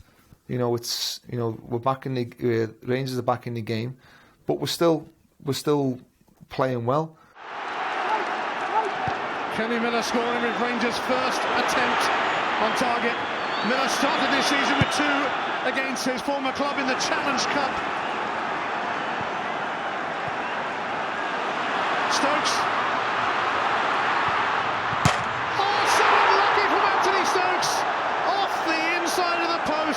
Extraordinary goings on here. Fabulous effort from Stokes.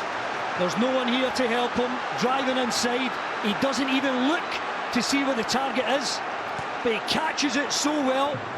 But that Hibs team, we always created chances. There was very few games where we didn't create chances or give ourselves an opportunity to get back into a game.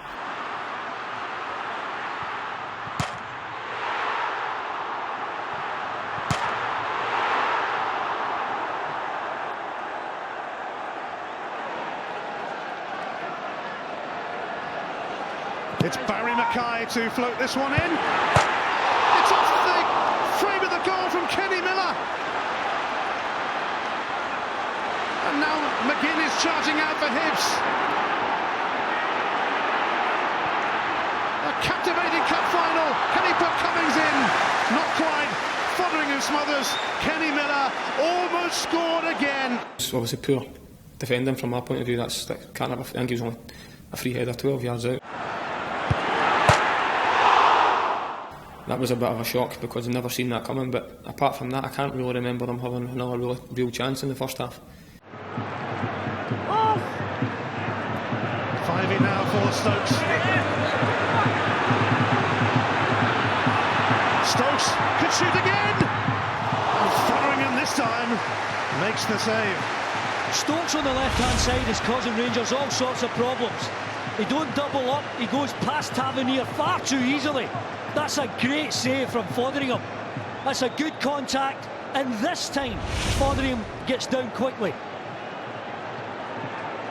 John McGinn will float this one in over the head of Darren McGregor. David Gray's going to get to this. McGregor let it go. Cummings! Fotheringham sharp. Brilliant again from Fotheringham.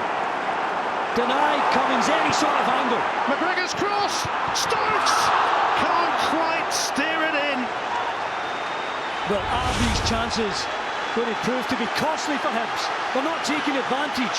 What a wonderful ball into the box. And I think it's just the speed at which it bounces. It's just too much for Stokes to get on target. It is half-time, almost bang on the 45. Anthony Stokes on loan from Celtic scored against Rangers in only the 3rd minute to give Hibs a spectacular start. Rangers needed digging out of trouble. Step forward, Kenny Miller with a cracking header to equalise. He also hit the bar, and Stokes also hit the post. We thought this final was going to be pretty good. It's more than pretty good. Half-time at Hampden. Rangers 1, Hibs 1. So then you go in at half-time 1-1, thinking we've got a real chance here. We're well in this game.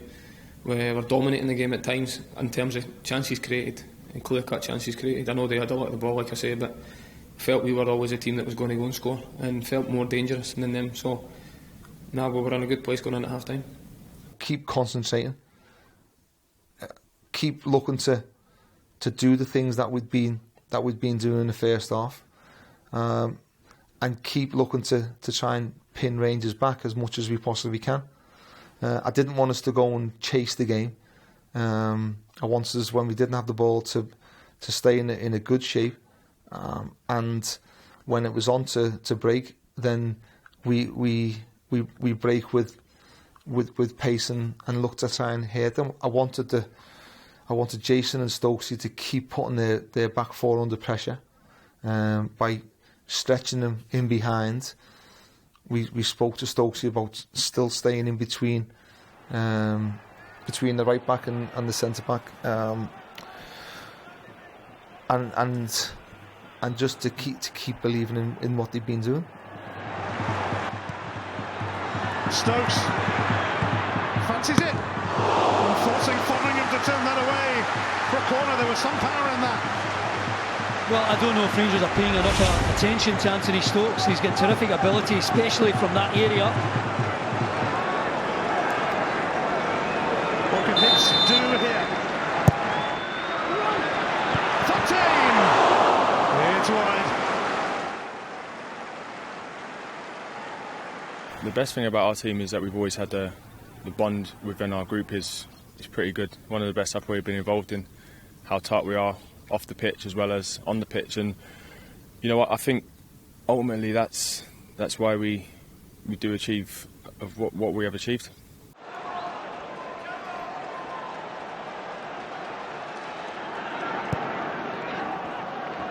Halliday. That is just magnificent from Andy Halliday. A Rangers fan has given them the lead and has turned the Scottish Cup final inside out and upside down.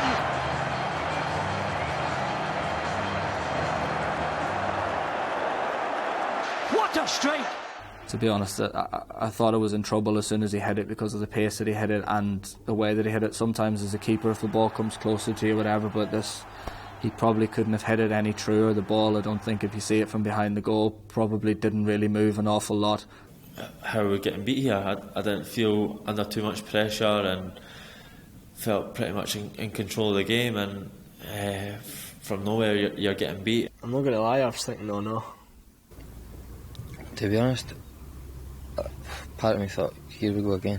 I knew we could turn it around, but it looked as if there was dead bodies on the pitch. We'd all given everything.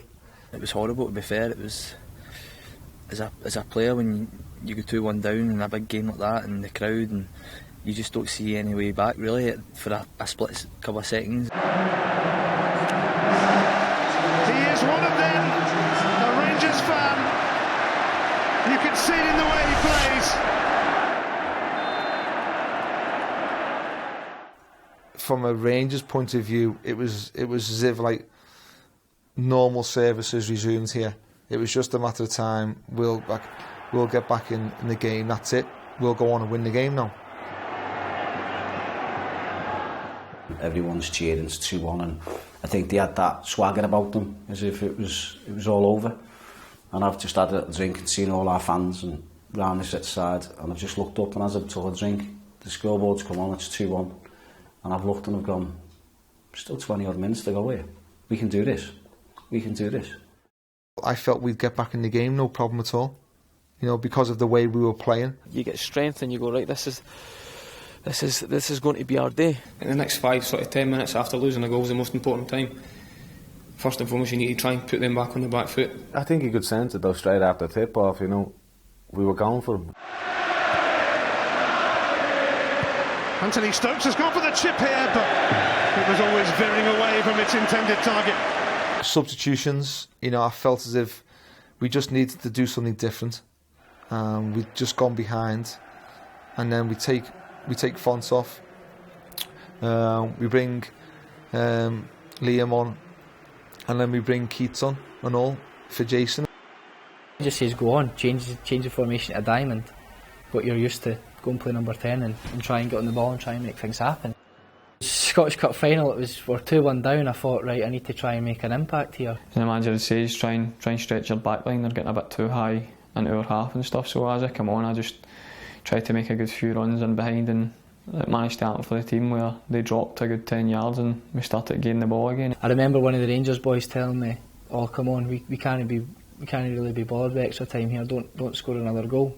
Try to have a bit of banter, but I used that and I thought to myself, right, let's go, let's have it. It's been nearly but not quite for Hibs. Henderson though. McGinn now. Stokes. What chance here?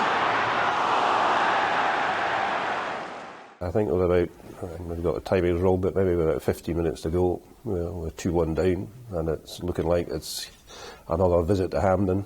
And I was very conscious at the time that there was actually a kind of stirring amongst the support, and the support started cheering and getting behind the team. And I think that lifted the players. And so that last 15 minutes was an important time for everybody. They made a few slack passes into the middle of the park, and you can hear the fans kind of getting on it a little bit, and the players, their own players, kind of moaning at each other. And I think we kind of went with that. I think that gave us an extra wee lift that we needed. When we started snapping at them, they obviously didn't like that. They weren't a team who enjoyed like just getting a shirt pulled or getting a wee stamp on a toe or little things like that. And I thought we started to do that very well, especially when we changed it. We started to latch onto them and we got aggressive with them, which we have to do. Some tenacious tackling, needs must. Fraser Fyvie. Andy Wilson has a little swing. Fyvie happy to accept a corner to add to the drama in Hampden Park. I was going to cross it and I looked up and I just thought, I'll just let that go for a corner, because we worked on it all week about corners and just hitting that front area. I just thought I'll let it go for a corner and get all the bodies up. Every Friday before the game on a Saturday we'd do set plays, so I'd been practicing all season, and Rangers were weak at set plays.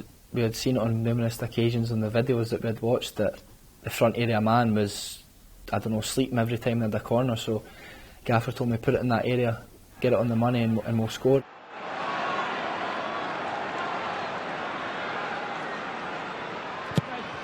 Henderson delivers! He's done it again! Anthony Stokes with another goal, and Hibs are not giving up on their shot of glory yet! You can't imagine a more simple goal. Just look at the slight nudge there from Stokes. You're absolutely allowed to do that. Tavernier not strong enough, and Stokes takes advantage at the front post. And unlike his previous attempts, he gets this on target. Good power behind it. Foderingham can't do anything from there. And the Hibs supporters have got some life in them again.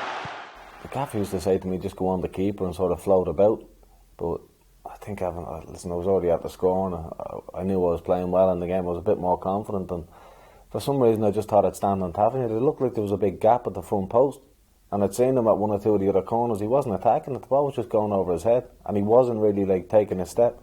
So I just made a conscious decision that I'd stand in that position, and if Hendo had delivered it a little bit, I thought Hendo at times, he either whips it right at the near post where he put it for me, or he goes back, and his delivery is next, I know, it really is. And I just took a chance thinking he might put it at the front post there. It was as simple as that. There was nothing off the training ground. It was just a great delivery, and I've ended up. I've probably given them a little nudge, but I don't think there was much in it for a free kick or anything like that. I think I've just bullied them in a way off the ball, just put my arm out and pushed them slightly, and made good contact with them. I wasn't there. No, I'd nipped into the toilets. Needs a good delivery to the near post. It's in the net! It's in the net, and it's Stokes again! Near post header from Anthony Stokes, and we're all square again here at the National Stadium. Rangers 2, Hibs 2. Well, doesn't he just love a goal against Rangers? I've run out then, down the corridor, into the tunnel, and then out, and one of the stewards said, "You've scored. It's 2-2." Kind of mixed emotions, really. I was delighted, obviously, to get the goal, but at the same time, I thought if we get this close, and then they run up the park and score again, how heartbreaking it would be to be so close to winning it, and then it's just getting took away at the last couple of seconds. So I think I couldn't really enjoy it, to be honest. I felt as if we were building and we were building after that. It gave us a huge lift, even though we were playing well. It gave the team that extra bit of drive to go towards the end of the game. But then there's a doubt, I'm saying to myself, because does this team really need extra time? We're in the ascendancy, by the way, and I'm thinking, we can do it, but we've played a lot of games. It was a case of get the ball back, or we're going to go and score again here. It wasn't like we're going to just, right, it's 2-2 now, regroup. It wasn't like that. It was, we've got one back now, let's go and win the game here. And from Stokes' scoring, I had a feeling we were going to win in normal time, but I knew we were never going to need extra time. We're the ones in charge now. 2-2 with 9 minutes to go, and we knew we'd get another chance. Keatings! It's clobbered off. Wilson, it's away by Halliday. Keatings. David Gray's cross, turned away by Wilson. And suddenly they are believing. McGill. McGinn. Keatings looking to get there. Nearly. Foderingham grabs it. 4 minutes of stoppage time is confirmed. Does anyone fancy it? In those 4 minutes. I just remember think at that time, if there's anybody going to win it here, it's us. And I think the crowd believed that. I think even the Rangers fans believed that, because they were dead in their feet. They couldn't believe that we were back in the game. And they weren't the only one dead in their feet, because I was absolutely gutted. Fivey here, good slip. Stokes in. Anthony Stokes on a hat-trick. Stokes! It flashes across. Well, he did the right thing this time, Stokes. When he goes on his left side, drives it into the box, Keatings can't get near it after the save from Fotheringham. I went at Tavernier and I'd come inside him on my right foot 3 or 4 times in the game, and every time I went by him, so for some reason I just mixed it up. I just threw a step over and I went to the left, and I actually thought, see, as soon as I hit it, I thought this has half a chance of going in. I caught it that clean on my left foot.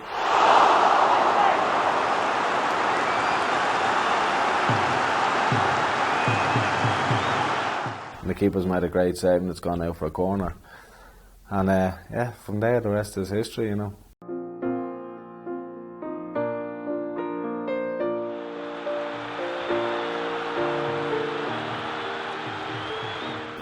The roar when we win the corner, you're thinking, right, chance here.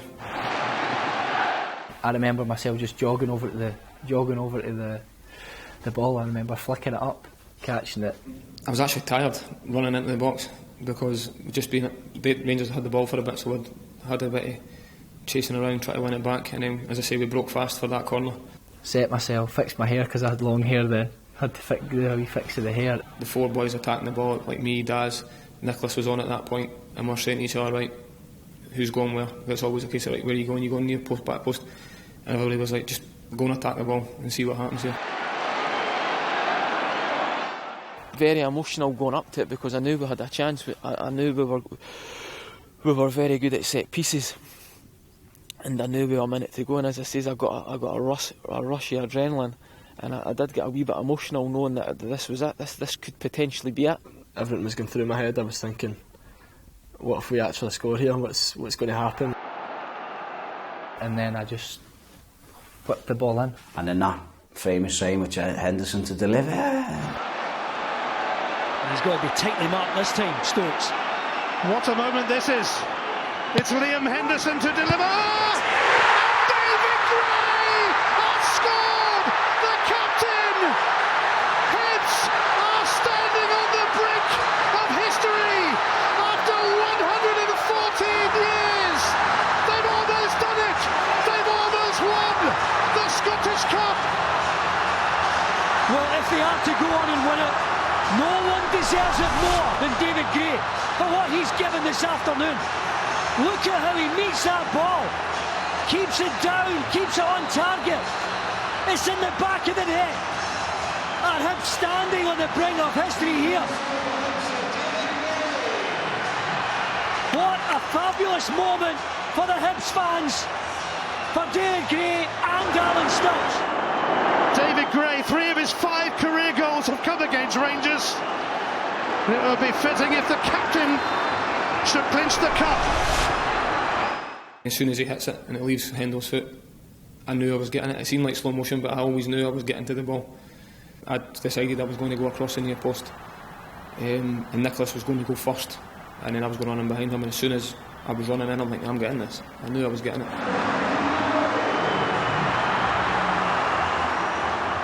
Obviously, as soon as I get there, it goes in the back of the net, and then I can't really remember much after that. I think I've watched the celebration a few times, and it's a terrible celebration. I'm jumping about, I'm trying to take my top off, I can't get that off, and then I don't know what, I just jump about like that, and then end up in the crowd with a policeman. So I don't know what happens there.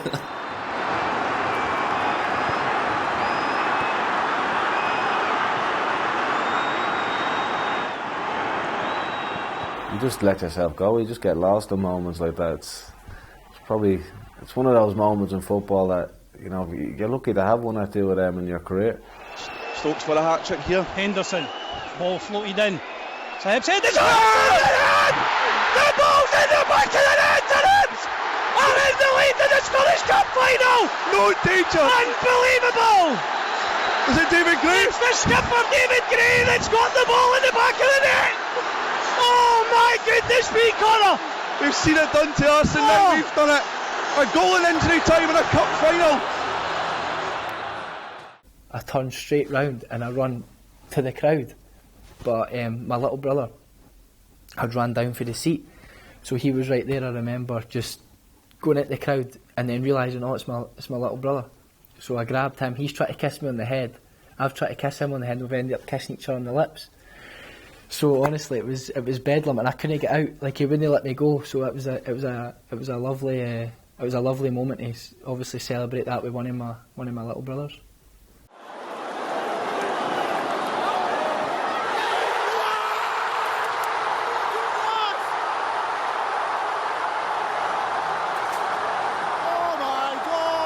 Stephen McLean, as he came over and he just said, listen, I know this is the rules, I need to do this and I understand why you've done it, sort of thing, but he kind of apologised for giving my yellow card, and I just said, I'm not bothered, to be honest, that's no problem. The Rangers couldn't, it was that late in the game, they couldn't respond to it. You know, whether it was 2, 3, 4 minutes, 5 minutes, I knew we'd won the game. It's funny because if you see the clip of when he scores, Dave, it goes to the manager and he's literally like, and he turns around to see where I am.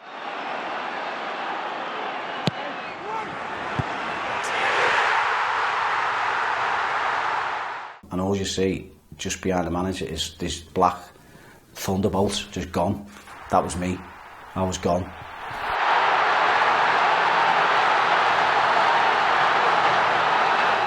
That was just emotions, just like, I think I just drained at that second. I think maybe had I been at the Hibs end, you might celebrate a little bit more or whatever, but you're always wary of where you are in that, and I just think, honest, that was just, you know, just the emotions just coming out.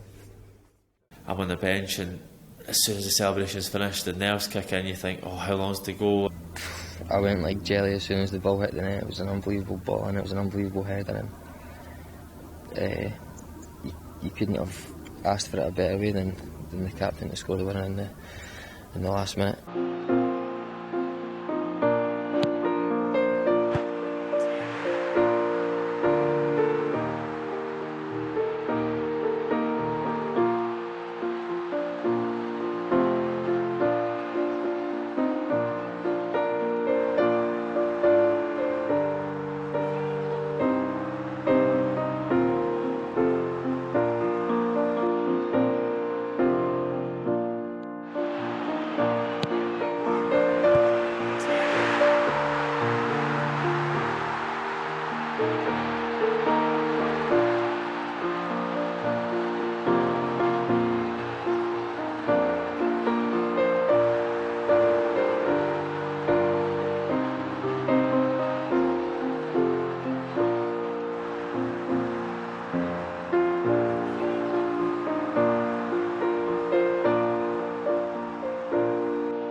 And then I remember walking back after it and just looking up and thinking, there can't be long left here, there can't be long left. The last minute or minute and a half, whatever it was, seemed an eternity. there's a time the right back was running with the ball, and it honestly felt like he was running at me for 5 minutes. I was there in my head, but my legs were not moving. I felt like jelly. I just remember again praying. I remember praying, right, come on. I was thinking to myself, surely we can have a bit of luck. We've been unfortunate in the League Cup final, we've been unfortunate in the playoff. I was thinking, come on, give us a bit of luck today, give us a bit of luck today. And I was just praying, just like saying, come on, this is like the one moment that we deserved.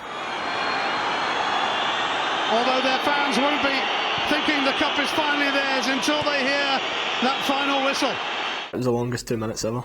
I remember Barry Mackay played a diagonal ball over me and Lou, and Barry Mackay ready to launch this. just the fear when I was turning round, I was like, if that stays in, that's me and Lou's fault. But thankfully the ball went out, and from that point I knew we had won it. They lost the League Cup here, they lost out in the playoffs, but Alan Stubbs is seconds away from being the first Hibs manager since Dan McMichael in 1902 to guide them to the Scottish Cup. The dad's just playing inside me, and I'm talking to him all the time, being aware of my men round the bows and stuff. And then just before the whistle goes, I remember him saying something to me like, we're going to do this, we're going to do this. The fifth or sixth official was at the side of the goal saying, let's keep this going. I remember saying to him, how long left? And he went, a minute I think it was, and I said to him, well, it'll be 30 seconds by the time I hit this, because I was going to take my time, I was in no rush. Well, call it mental strength, call it bottle. All of those questions have been thrown at these Hibs players. From 2-1 down late on, my goodness, they have responded in some style. And a free kick for Rangers might give them one last chance. This is what it means to the Hibs fans.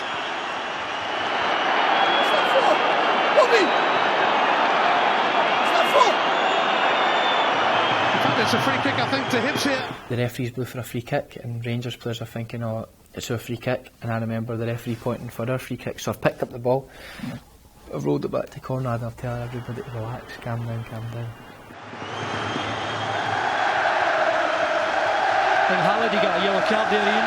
Don't quite know what went on there, but Hibs are on the brink of something special here. Hibs should be in no rush here. A topsy-turvy classic cup final. Away by Tavernier. They've only gone and done it! They've only gone and won the Scottish Cup! What kept you, Hibs? David Gray with the winner! The captain, Anthony Stokes alone from Celtic with a double! Mission accomplished! It only took 114 years. Alan Stubbs succeeds where the previous 29 Hibs managers failed. A breathtaking cup final. And for the first time since 1902, someone is able to say this. Someone is able to say that Hibs have won the Scottish Cup. I know Daz is, what's it, boyhood Hibs supporter, and the two of us were bubbling away at each other crying.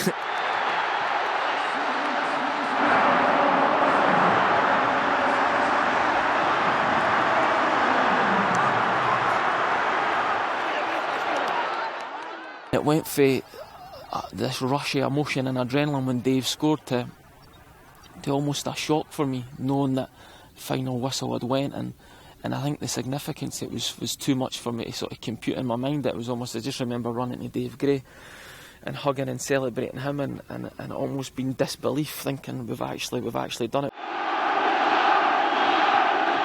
My last thought in my mind, or visual, was of Hendo running away from the referee before he'd actually blew the whistle.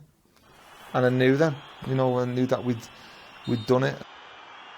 The ball's went up, and I've seen the referee put the whistle at his mouth before he's even blown it, and I've just took off, just ran, because I knew I could see where Mum and Dad were sitting.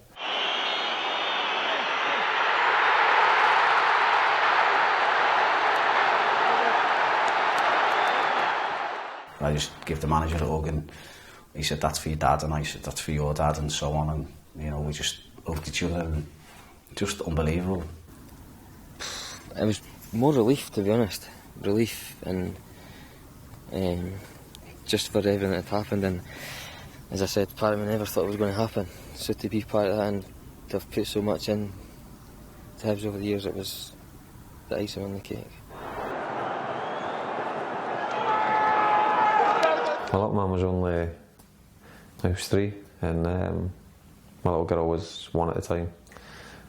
And I just remember my wee boy just said to me, "Dad, Hibs won." And I goes, "Yeah, wee man, we won." And he just started laughing. I think that when he said that, I actually took a wee tear at my eye when he said that. I just started laughing. No, it was great.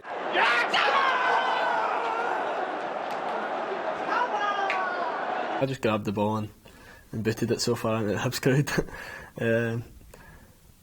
Because I think everyone was just in shock at what had actually happened.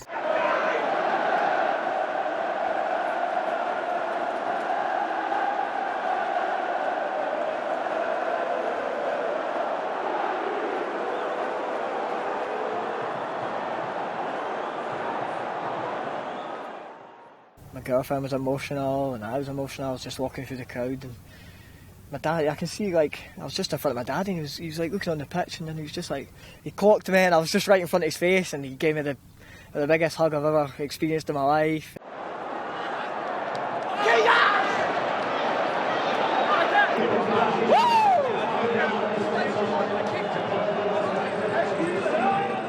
I was in tears, I don't know what happened. I'm usually not really an emotional guy, but I was in floods and floods of tears, and I remember just hugging Taff until trying to hide my face in case I got caught on camera crying. But I remember just being in floods of tears. I just couldn't contain myself with the joy.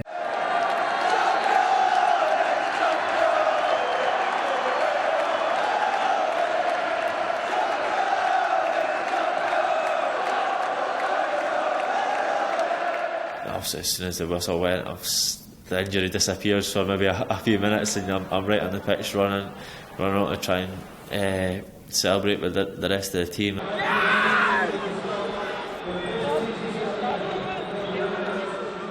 There were people in the crowd that day that I've got to know over my time, who I knew would quite possibly be the last chance for us for them to witness us winning the cup. And there were circumstances, and we had made special arrangements.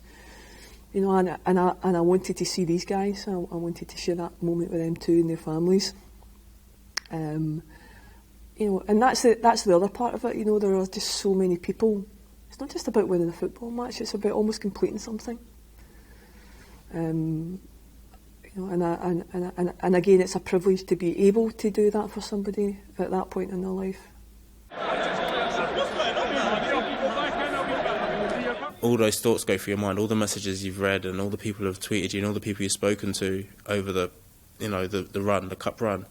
You just think to yourself, you know, it's done it, we've done it. Get out!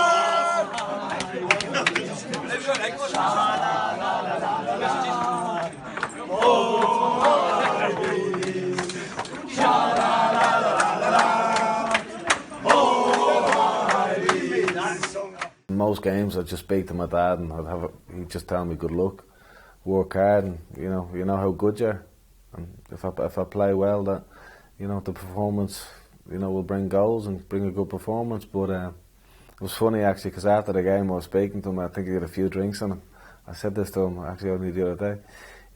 He turned around the phone. I was buzzing. I was absolutely delighted. First thing he says to me on the phone is, "Why didn't you play like that every week?" So that was him bringing me back down the head fairly sharpish.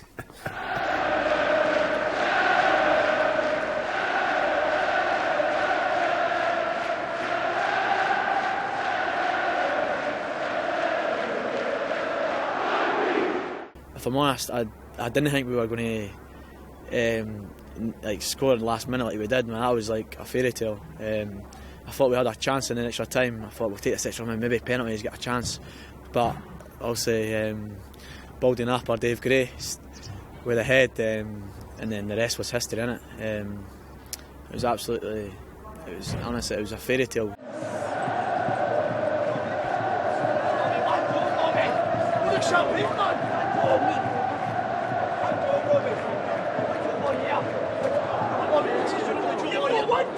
Come on!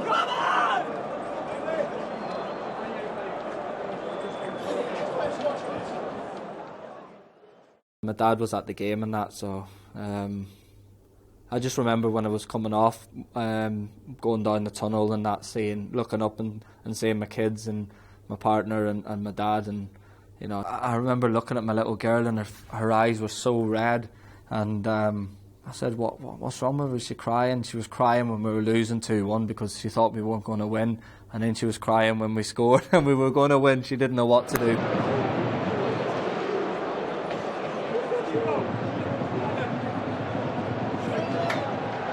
When the final whistle went, I went straight to my boys. I don't know why, I wanted to see the boys and see if Jackson actually realised what had happened. And he was a bit like me. I never knew where to look. And you keep on looking and looking and looking in the crowd, and then you recognise some people, and there's guys crying, and he was almost shaking when I was holding him. It was a bit surreal, to be honest. All my family were there, my little brother and that, my dad. It was great. It was emotional, to be honest, to look up and see them. And I think when you're looking in the crowd and there's grown men at 67 years old crying their eyes out, it just really, that's when it hit home for me how much it actually meant to the people here out in Edinburgh. And it was it's a moment I'll never forget, seeing that.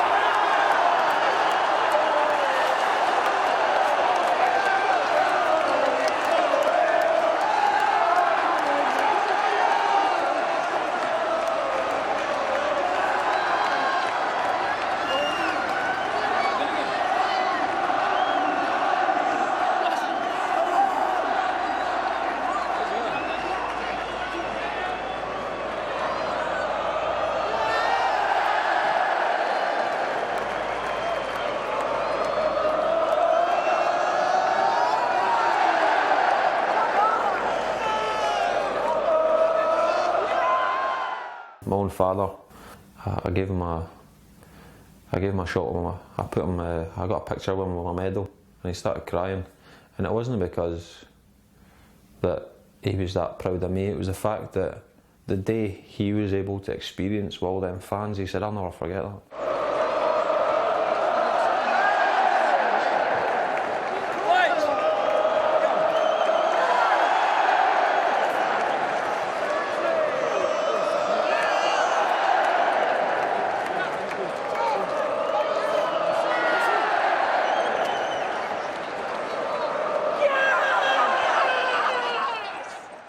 The emotion of lifting that cup was a defining moment in my career and in my life, knowing that only 5-6 years before that I was working in a store folding jeans, serving a lot of these customers, and now I'm actually having contributed to the 114-year drought. I'd had a hand in bringing the trophy back to Leith, somewhere that was born and bred, and to a team that I'd always supported. Was just again, I think it was just too much on that day for me to actually to take in.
It was weird because there was no alcohol at all in the dressing room until after we lifted the cup. But for some reason everybody was dancing about as if they'd had 15 pints. It was unbelievable. Protein shakes getting thrown about everywhere and Lucozade bottles.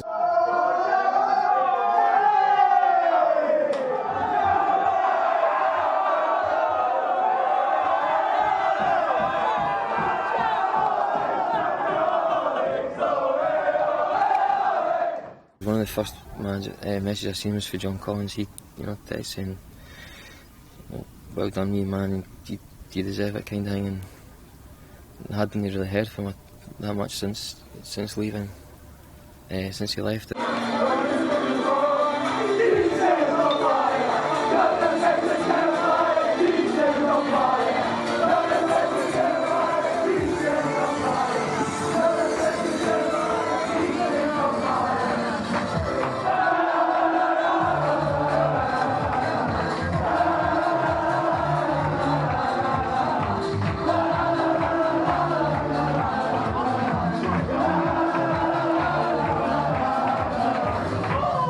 To come back in after such a long season and the disappointment that we'd had, and to win the Scottish Cup, and it was really, like I say, it was just class. There was a touch of class, because I'm stood there talking, and then all of a sudden Kenny Miller just comes from nowhere, and he just shook my hand and said, "Brilliant, John, well done." And I think there was Tam McCourt was there, and he said I was going to go in and say, and I said, "Listen, hang on, you can go in, Ken."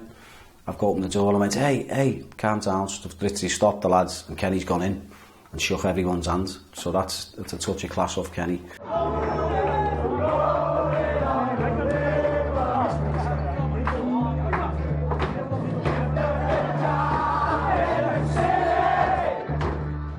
It was fantastic, but that was their moment.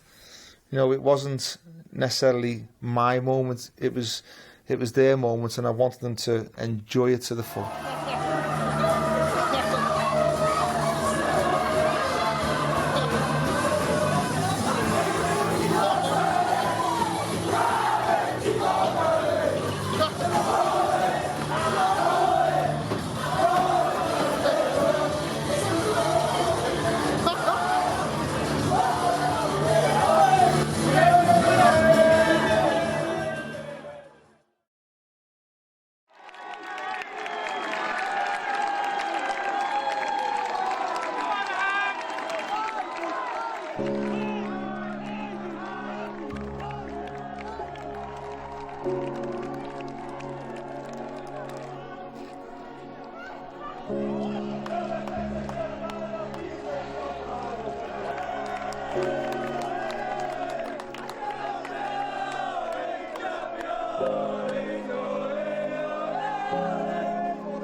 He stays on fire. The building's on fire.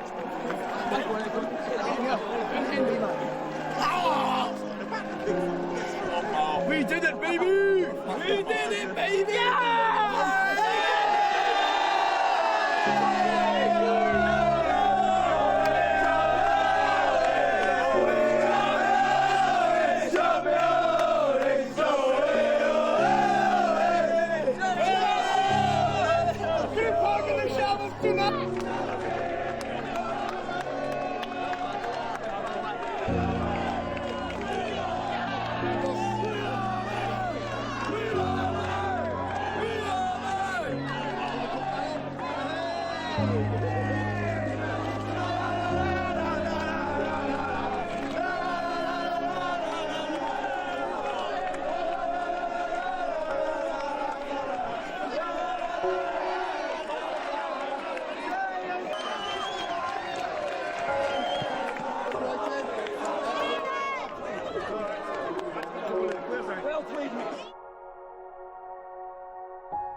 I ended up a bit like Martin Luther King. I had a dream. And the dream was that I would be involved with the Hibernian Football Club when they won the Scottish Cup. Because 114 years ago, Hibs won the Scottish Cup. My grandfather and his brother, they were directors of the club then. And in fact, the night of the day that they won the Scottish Cup, They came back to Leith. My grandfather took the cup home with him, and it was placed on the sideboard. And that was something we talked about quite often, you know.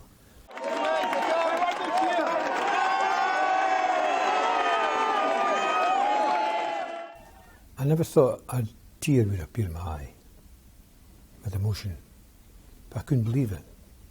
And when I looked about at other people, there was 20 to 25,000, whatever it was, Hibs supporters, and they're all crying. And I'm not ashamed to say that I was crying as well, with real pleasure. My grandson was with me. He was beside himself, hugging me, and etc. And then Rod Peary was, I turned around and looked at Rod, and I said, "They've done it." Full of emotion. It was a fantastic, unbelievable day.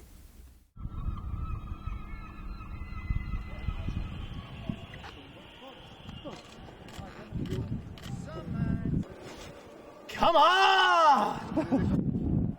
Go on, Boyle.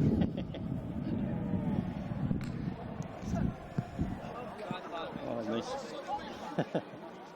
Get the ball back in now. Champions, champions, away, away, away. Champions, champions. Touch and breathe. We did it, baby! No, you can perfection.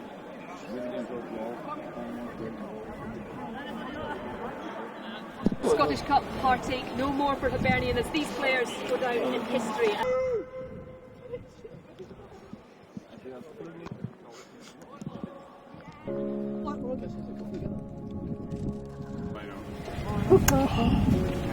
I never thought I'd see the day. I never thought I'd see the day.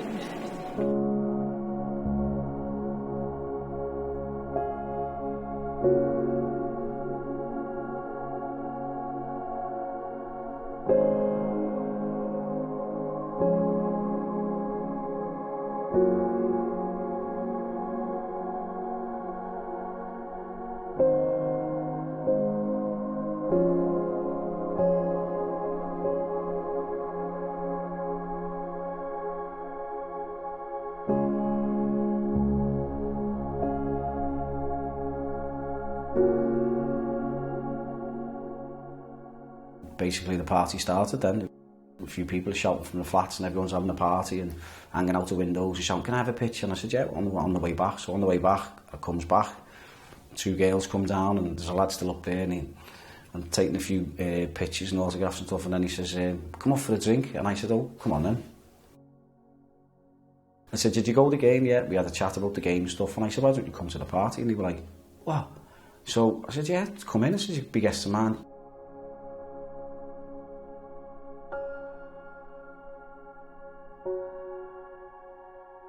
So it's funny how things work out, you know, for them and the history they had and the memories that they had of their dad going to the game with his dad, and you know, because they've sent me some nice letters and cards and stuff, and their family friends and all that carry on. So, you know, and how much it means to them, you know, and they just said they couldn't believe, you know, what I'd done. And for me, it was just, listen, it's your club, it's what it's about.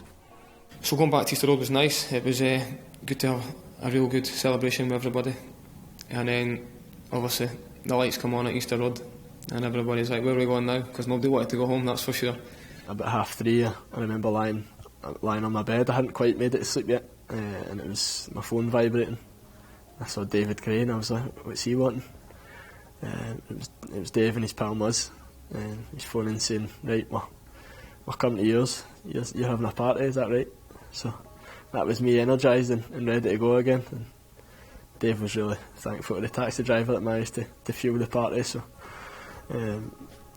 From then, Hendo turned up, Keatsy, Dylan McGee up, and Martin Boyle as well. So, I remember recording the game on my V+. So we chucked it on, and every goal that went in, there was a massive celebration.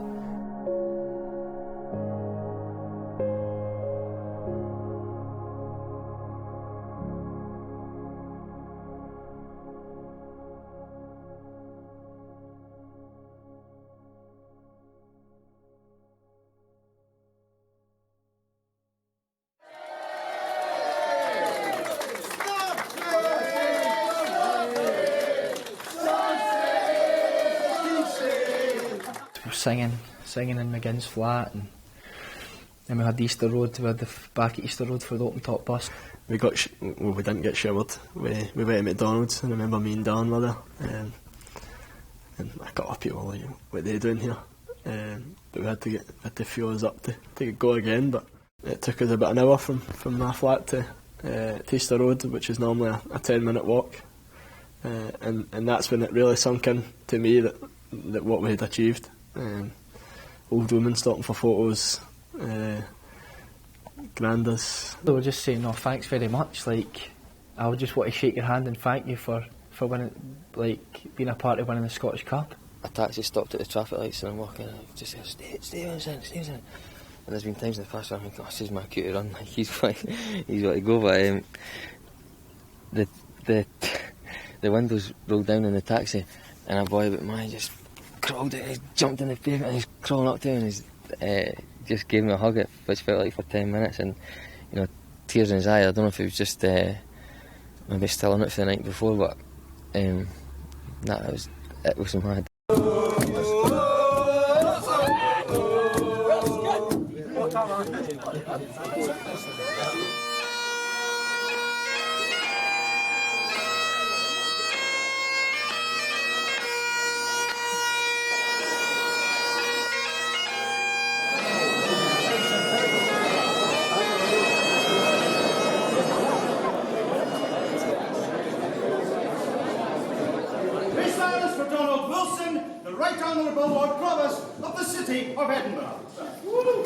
History was made yesterday. At the City Chambers, when I was asked to say a few words, and I was able to tell the story of young Nicholas, who had met at the Alloa game. He'd been upset because the team had lost, but we had a good conversation about who'd played well and who'd played badly, and he was very insightful into the team and very passionate about the team. I thought nothing more about it following the Alloa game, but I got an email from his mum who said she was delighted that I'd spoken to him. Nicholas had been at the 2012 Cup final. He told me about that, his day out there and the fun he'd had. His mum let me know that his dad had taken him to the Cup final and passed away shortly thereafter. It had been his dad's wish that the family would look after Nicholas and take him to Hibernian matches so he'd grow up as a Hibs fan. So we made arrangements for Nicholas to be one of the mascots on the day. Not only one of the mascots, but he took David Gray's hand to lead the team out on Cup final day. David was unaware of that, but I was able to share that story with everybody at the City Chambers, and everybody then took a moment to reflect on those that they would wish to have been at the game and to share that moment. The room was chocolate, it was roasting. And I just glanced, me and John McGinn was sort of there, and I've just glanced over my shoulder and gone, whoa. And I've said to John, look at all that. The open top bus was outside, but there was literally thousands. I couldn't believe it.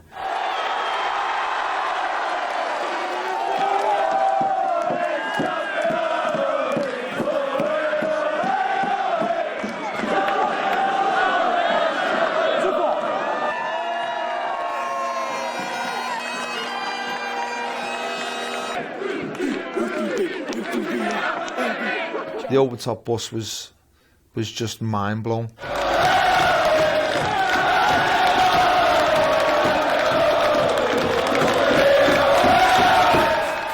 That's when it really sunk in for the first time. We drove up and turned right onto the Royal Mile, and it was just a sea of green and white, and it was just surreal, really. That was when it first sunk in for me, and I thought to myself, this is unbelievable, unbelievable.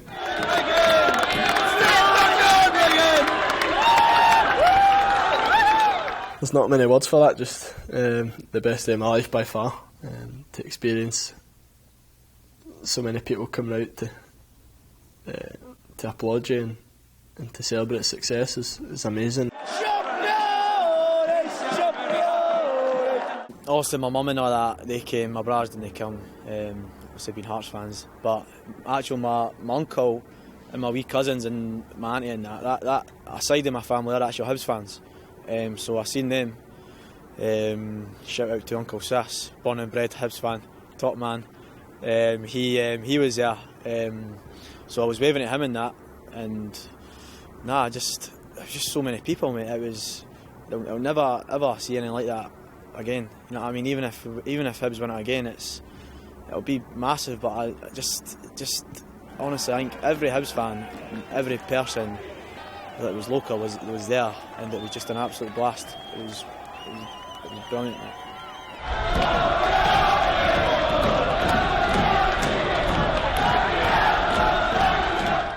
Honestly, I've never been a part of anything like that before. I've never seen scenes like that in my life, and I think for every one of us involved, it was a special day.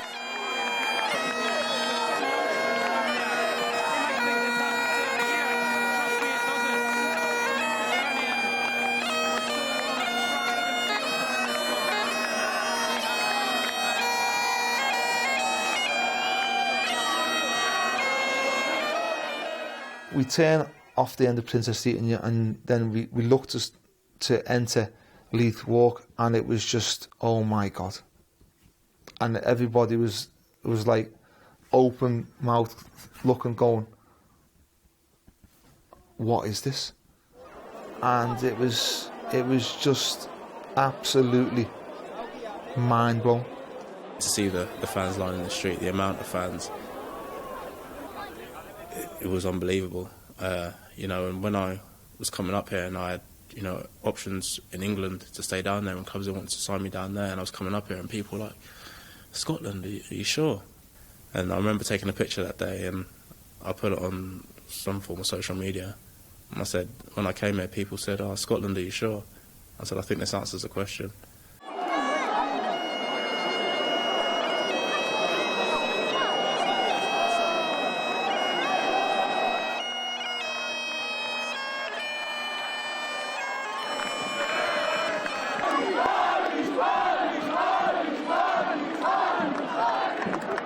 He had one who was looking up at the bus and he's walking along, carrying on, and next minute he hits a lamppost, walks into it, and it was just absolutely crazy.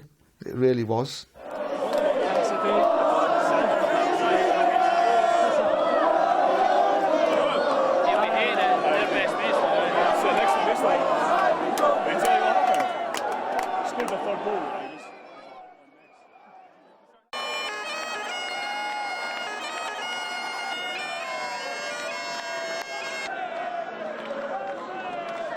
Just amazing feeling, just the amount of people that you've made so happy, and the amount of people that still come up to me and say, thanks so much for that.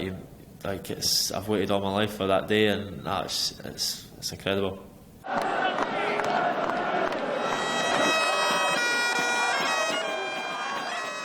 It was just like, wow, it's unbelievable. Where did it all come from? It's like, that's unbelievable.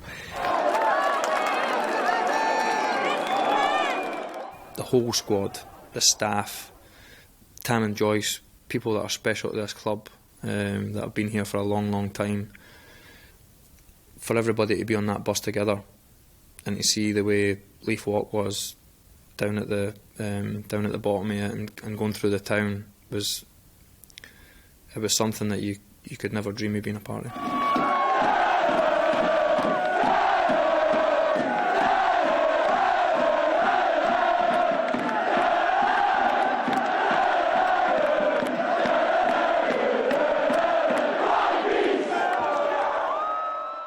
Old people with Hibs tops and that, and windows and that waving out, maybe people in their 80s or 90s and that, and sometimes you looked at it and you thought, they've probably waited all their life to see this, and you're part of a team that's give them that.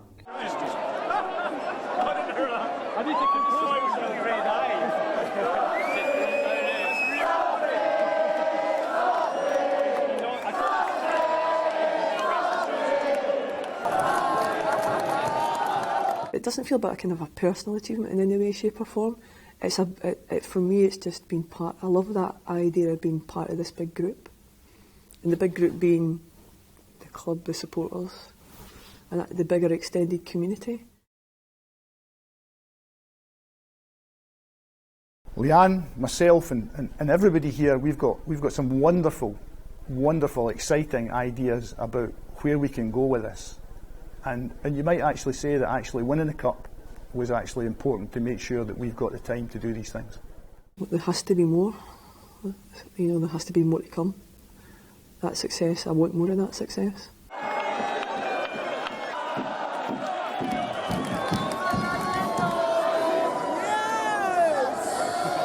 I remember coming down Leith Walk, and I remember seeing my mum, my dad, my little brothers, my aunties, my uncles. I think my whole every family member was there, but I remember seeing them waving, giving them a wave and that, and my wee brothers looking delighted, and just singing the whole bus journey there. I remember the whole parade just singing non-stop, and it was unbelievable. It was a great day.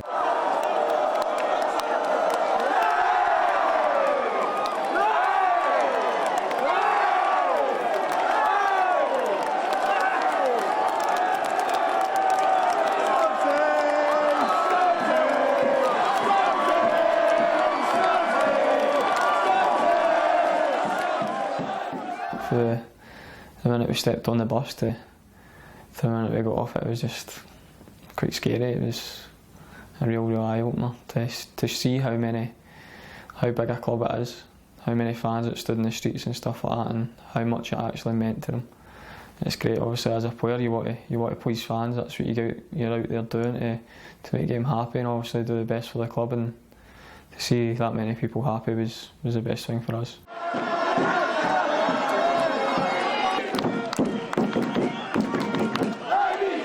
That sends a shiver up your spine, that, and it still does to me today. My little boy, he even knows Sunshine on Leith now, and he tends to sing it quite a lot in the car. I thank Hendo and McGinn for starting it though, but they got a wee chant. Darren McGregor, he's one of our own. I was a wee bit embarrassed, to be honest, at the start, but it was plaudits for them for getting it going. There was a point actually where they'd done it halfway down Leith Walk, and it just so happened that my mum and my partner and my sisters and brothers and that were there, and for me it was a crowning moment coming for Leith, having my own people sing that with my family there at the same time, being on a bus, having won the Scottish Cup. I couldn't have asked for anything better. In a professional sense, it was just the pinnacle and something that I'll take to the grave.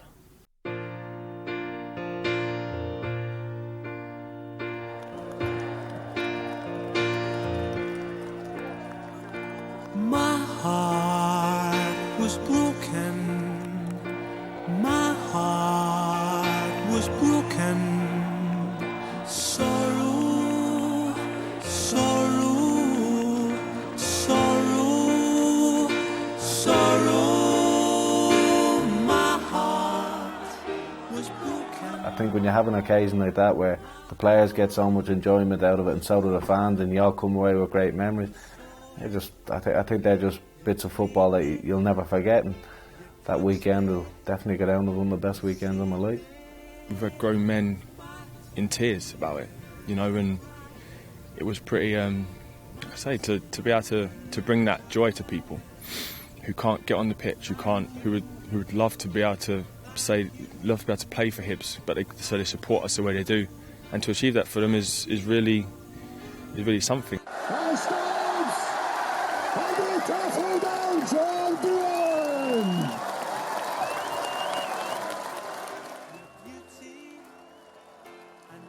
I was lucky because I was in charge of a fantastic group of players, and I was lucky that they give me one of the best days I've ever had, even as a player. Doing what we've done and achieving what we've done, and for it to be so long and 114 years, and for them fans, it's just something, as I said, it's just an unbelievable achievement. Like, you know, it's fantastic.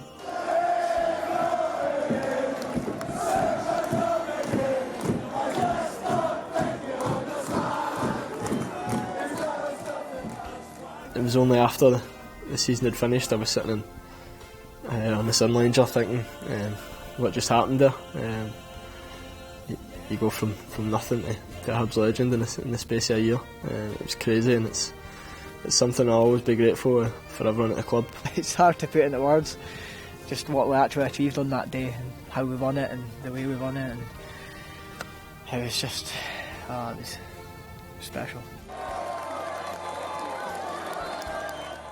To be in the squad that finally won the Scottish Cup for Hibs, that means everything to me, and there's still a wee bit of shock in you that it's actually happened, and as I said, just over the moon to be part of that squad. It's hard to put in words, mate. Just the history, like just being in the history books, all the teams and all the good players, the famous five, and all the good Hibs teams that have tried and failed, and 114 years to be part of the team that to win the Scottish Cup for Hibs, it's massive, mate. It's something that will only be forgotten. I would felt like I'd failed if I'd left Hibs and we hadn't won that cup. So there's a lot of better players than me that didn't manage to get their hands on it. And luckily enough, it was.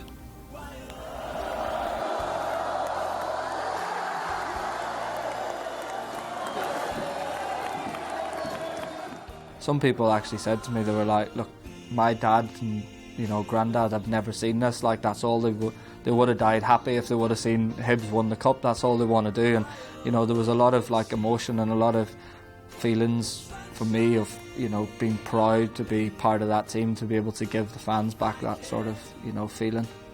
Didn't think something like this could happen to me. A local boy from Reading who used to get in a bit of trouble when he was younger. I didn't think that something like this happened to people like me. So for me, it's something I'll never ever forget, and it's something I'll tell my children, I'll tell my grandchildren. It's, I've got my medal framed with my top. It's just something I'll never ever forget.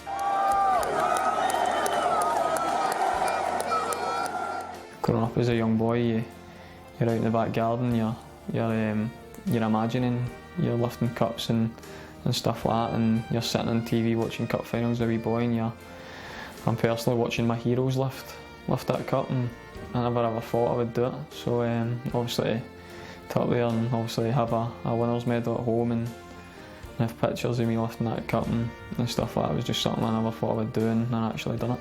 So it meant the world to me. By far it's the best thing I've done. It's the best thing I've achieved so far, and I want to achieve a lot more in my career. But as a child, as a kid, running about the streets, kicking a ball about, you watch on the telly people lifting cups, you think, I wish that was me, that could be me. But when you actually get to do it, it's a real joy and a real pleasure.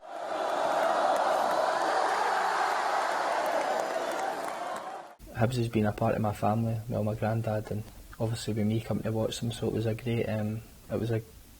massive achievement in the club's history, and it was a great achievement for myself. To have been a part of that was unbelievable, and I was a Hibby Skull Cup 91, and I waited for the team bus to come back with my dad and my pals, the people's bus, and to then be on a bus as a player, however many years on, was almost a pinch me moment. A lot of older men thanking us again, that they said that they've waited a full lifetime. People have passed away, telling the stories that they've up to visit in graveyards and that to celebrate with them. It was just really incredible that we could do that to people, change people's lives, and it's, as I said, it's great to be a part of it, and I'm so thankful for it.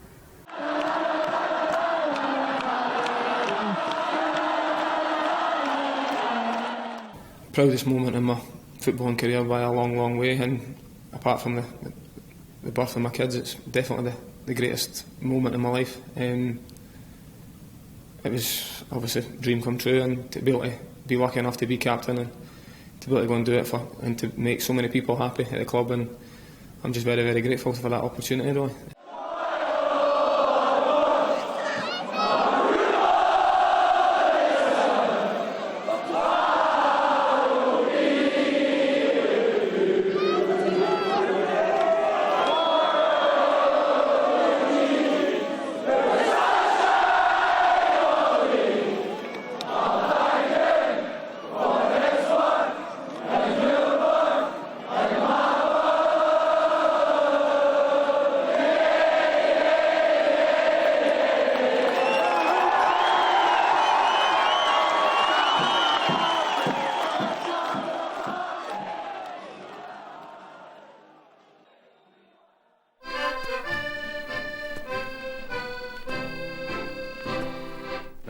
a bonny fit, the team at Easter Road they play.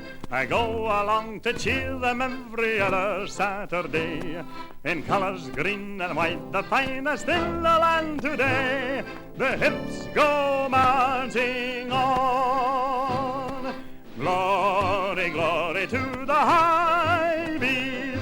Glory, glory to the Highbees. Glory, glory to the Highbees. We are the Highbee boys. Against the Continentals we have always stood the test. Against the famous English clubs we're better than the rest. We beat the champs of Europe and we are by far the best as we go marching on. Glory, glory to the Highbees. Glory, glory to the Highbees. Glory, glory to the Highbees. We are the Highbee boys. And when I dream of bygone days, as I do now and then, I dream about the forward line, who were our greatest men. Smith, Johnston, Riley, Turnbull, Ormond, we will see again, but their memory marches on. Gita Batty Riley! Glory, glory to the Highbees.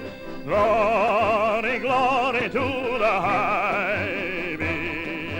Glory, glory to the Highbees. We are the Highbee boys. And now we've got a younger team, I don't want to brag. I only want to say the Scottish Cup is in the bag. We're going to top the league next year and win the Scottish flag as we go marching on. Glory, glory to the Highbees. Glory, glory to the Highbees. Glory, glory to the Highbees.